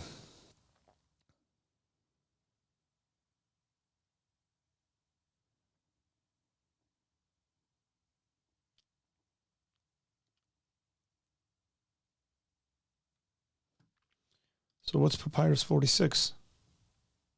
So 45. Gospels and Acts.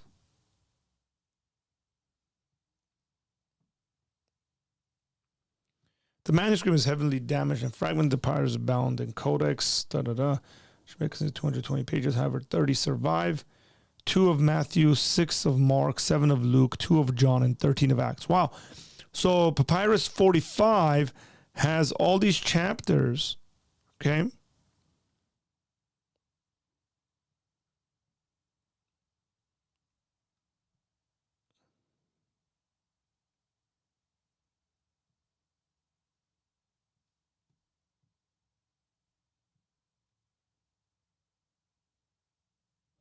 me see.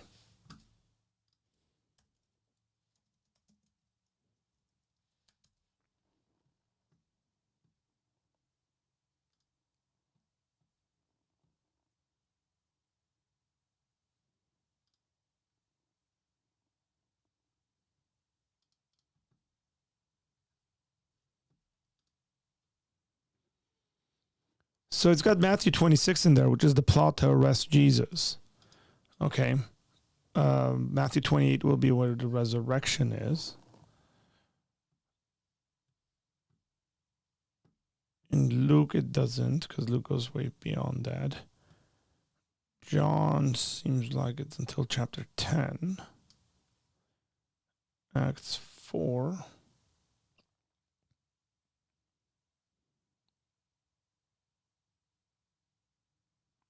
Okay, so some of the notable readings.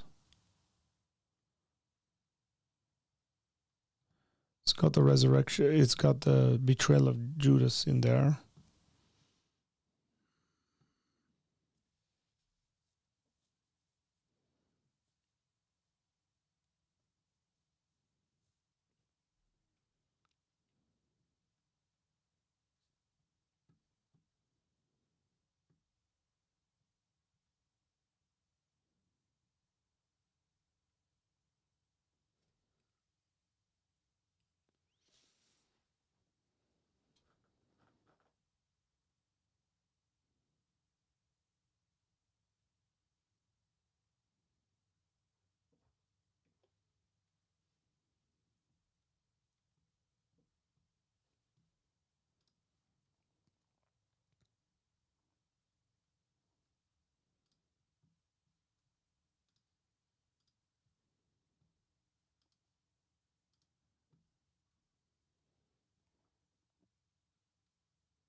P1 is of Matthew chapter 1, by the way.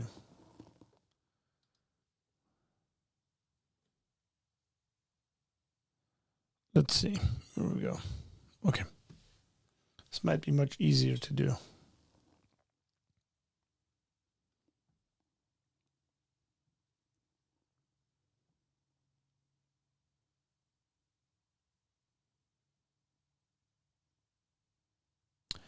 So this is,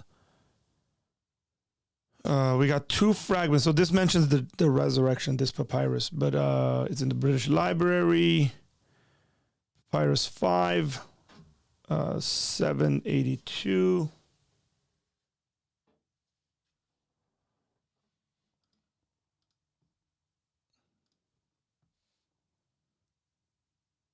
You're making me do your research.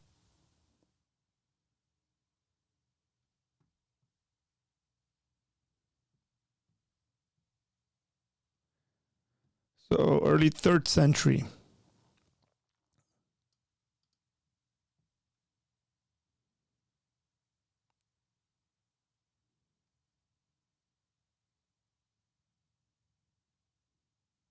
This one.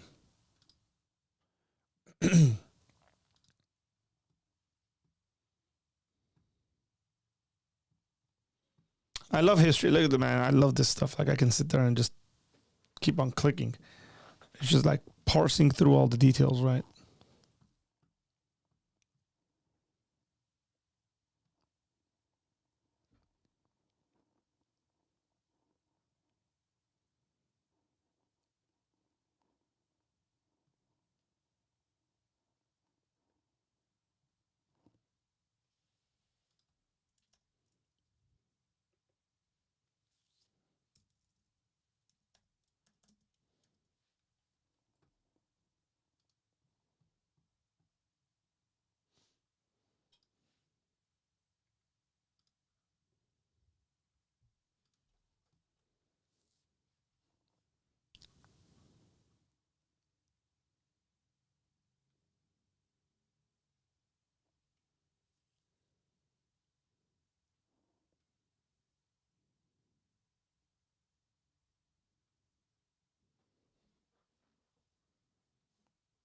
It is late.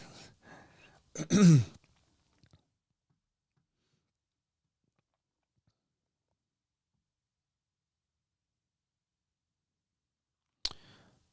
these the years? What is this? Date. Okay. Should have done that. I don't know why. Oh man, I'm so annoyed. It is late. Sorry, guys. Let's get the dating here.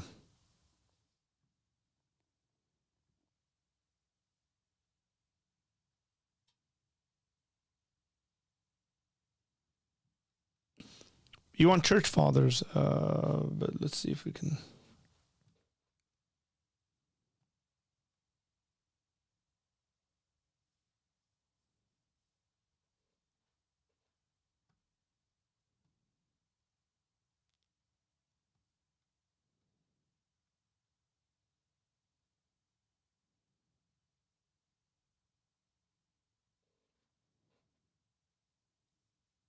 It might be this one where John is mentioned in regards to like a specific copy we have that you're asking about. It might be what is this? These guys. Here's the Wikipedia page, by the way.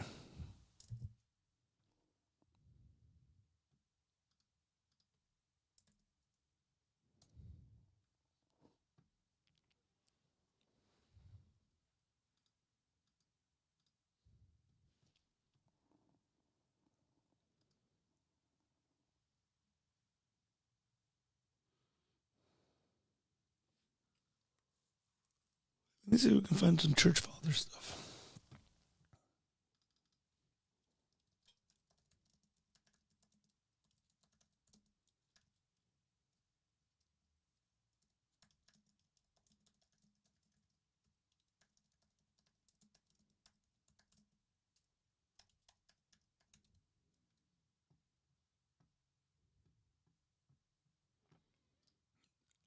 Right. I think you have a misunderstanding of what the word debunked means.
Correct. Yeah. I mean, this.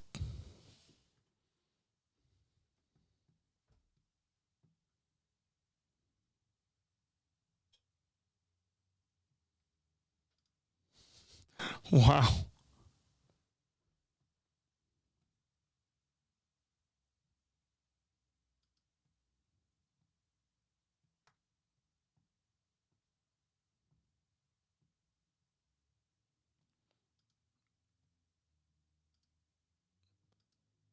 Why would Josephus mention something like this?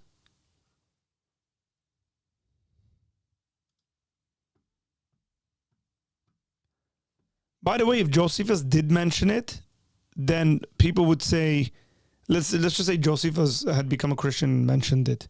They would have said, well, he's biased. He's getting his source from Paul. We shouldn't trust it.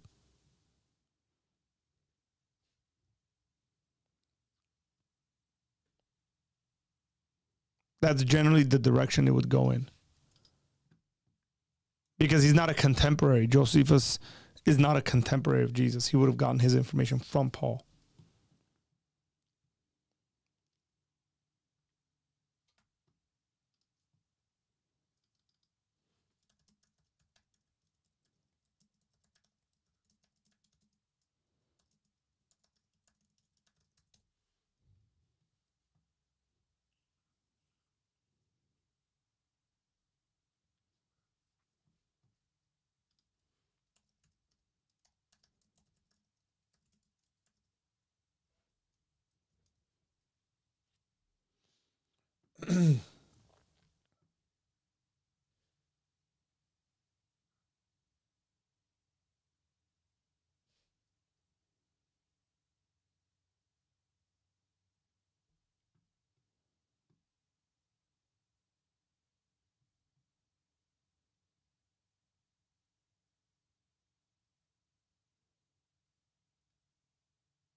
By the way, let's just to make a point that you wouldn't even be able to trust Josephus, or you shouldn't, considering your own kind of standards right now you're setting for the New Testament documents.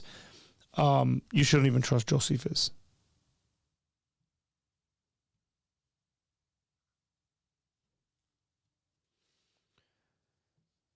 Josephus wrote all his surviving works after his establishment in Rome, under the patronage of Flavian Emperor Vespasian, as is common with ancient texts. However, there are no known manuscripts of Josephus' works that can be dated before the 11th century. The earliest Josephus' writings we have, is after the 11th century. And the oldest which do survive were copied by Christian monks. Jews are not known to have preserved the writings of Josephus, perhaps because he was considered a traitor, and or because his works circulated in Greek, the use of which declined among Jews shortly after Josephus' era. There are about 120 extant Greek manuscripts of Josephus, in which 33 predate the 14th century, with 2/3 from the Komnenos period, which is 11th and 12th centuries. The earliest surviving Greek manuscript contains the testimonium, is the 11th century. It's F128.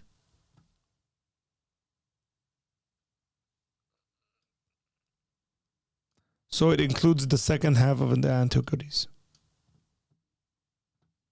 About 170 Latin translations.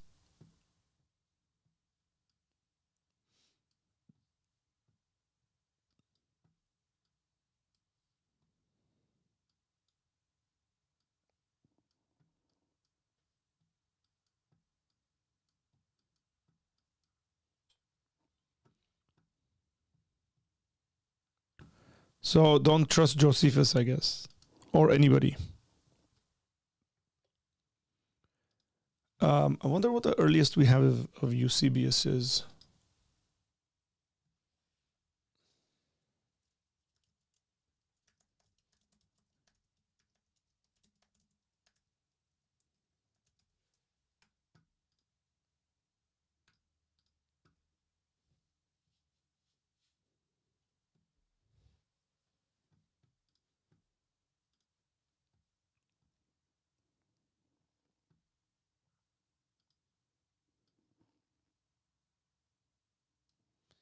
About 1100s.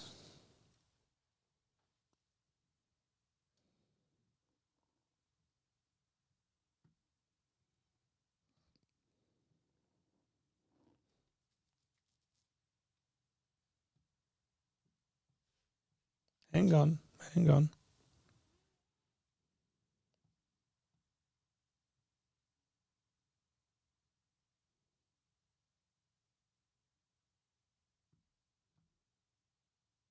Seems like there's one from the 400s that's in Russia.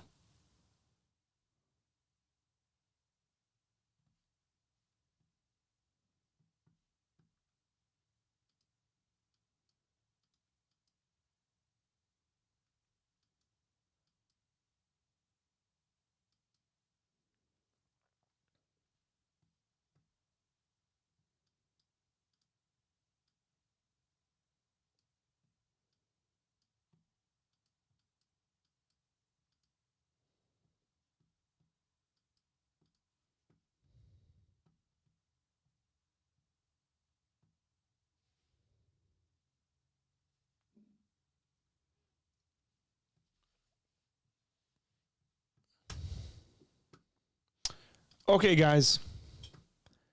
It's 11:21. My eyes are kind of shutting down on me. I still have a little bit of tiredness, I guess, from yesterday. Thanks. That was fun looking at those manuscripts. Keep looking, keep searching. I should say that just because something, just because we have something more not as distant as we would like, doesn't mean that the information in that thing is not true. That's just not the way that these historical kind of studies work. Okay, so that should be stated. Not an expert on this, but it would make sense to go to some scholars and say, hey, so we have something from the 1100s. What do you guys think? Do you guys think this is all fake, made up, or somebody changed it or something like that? What they're going to tell you is going to say, well, no, not really. There are some questionable parts because they don't align themselves with kind of the maybe language and so on and so forth. One of the things that folks who study manuscripts and language, I guess, do is they'll look at words within manuscripts. They look at the words within the manuscripts and then they see like whether that word has gone out of use.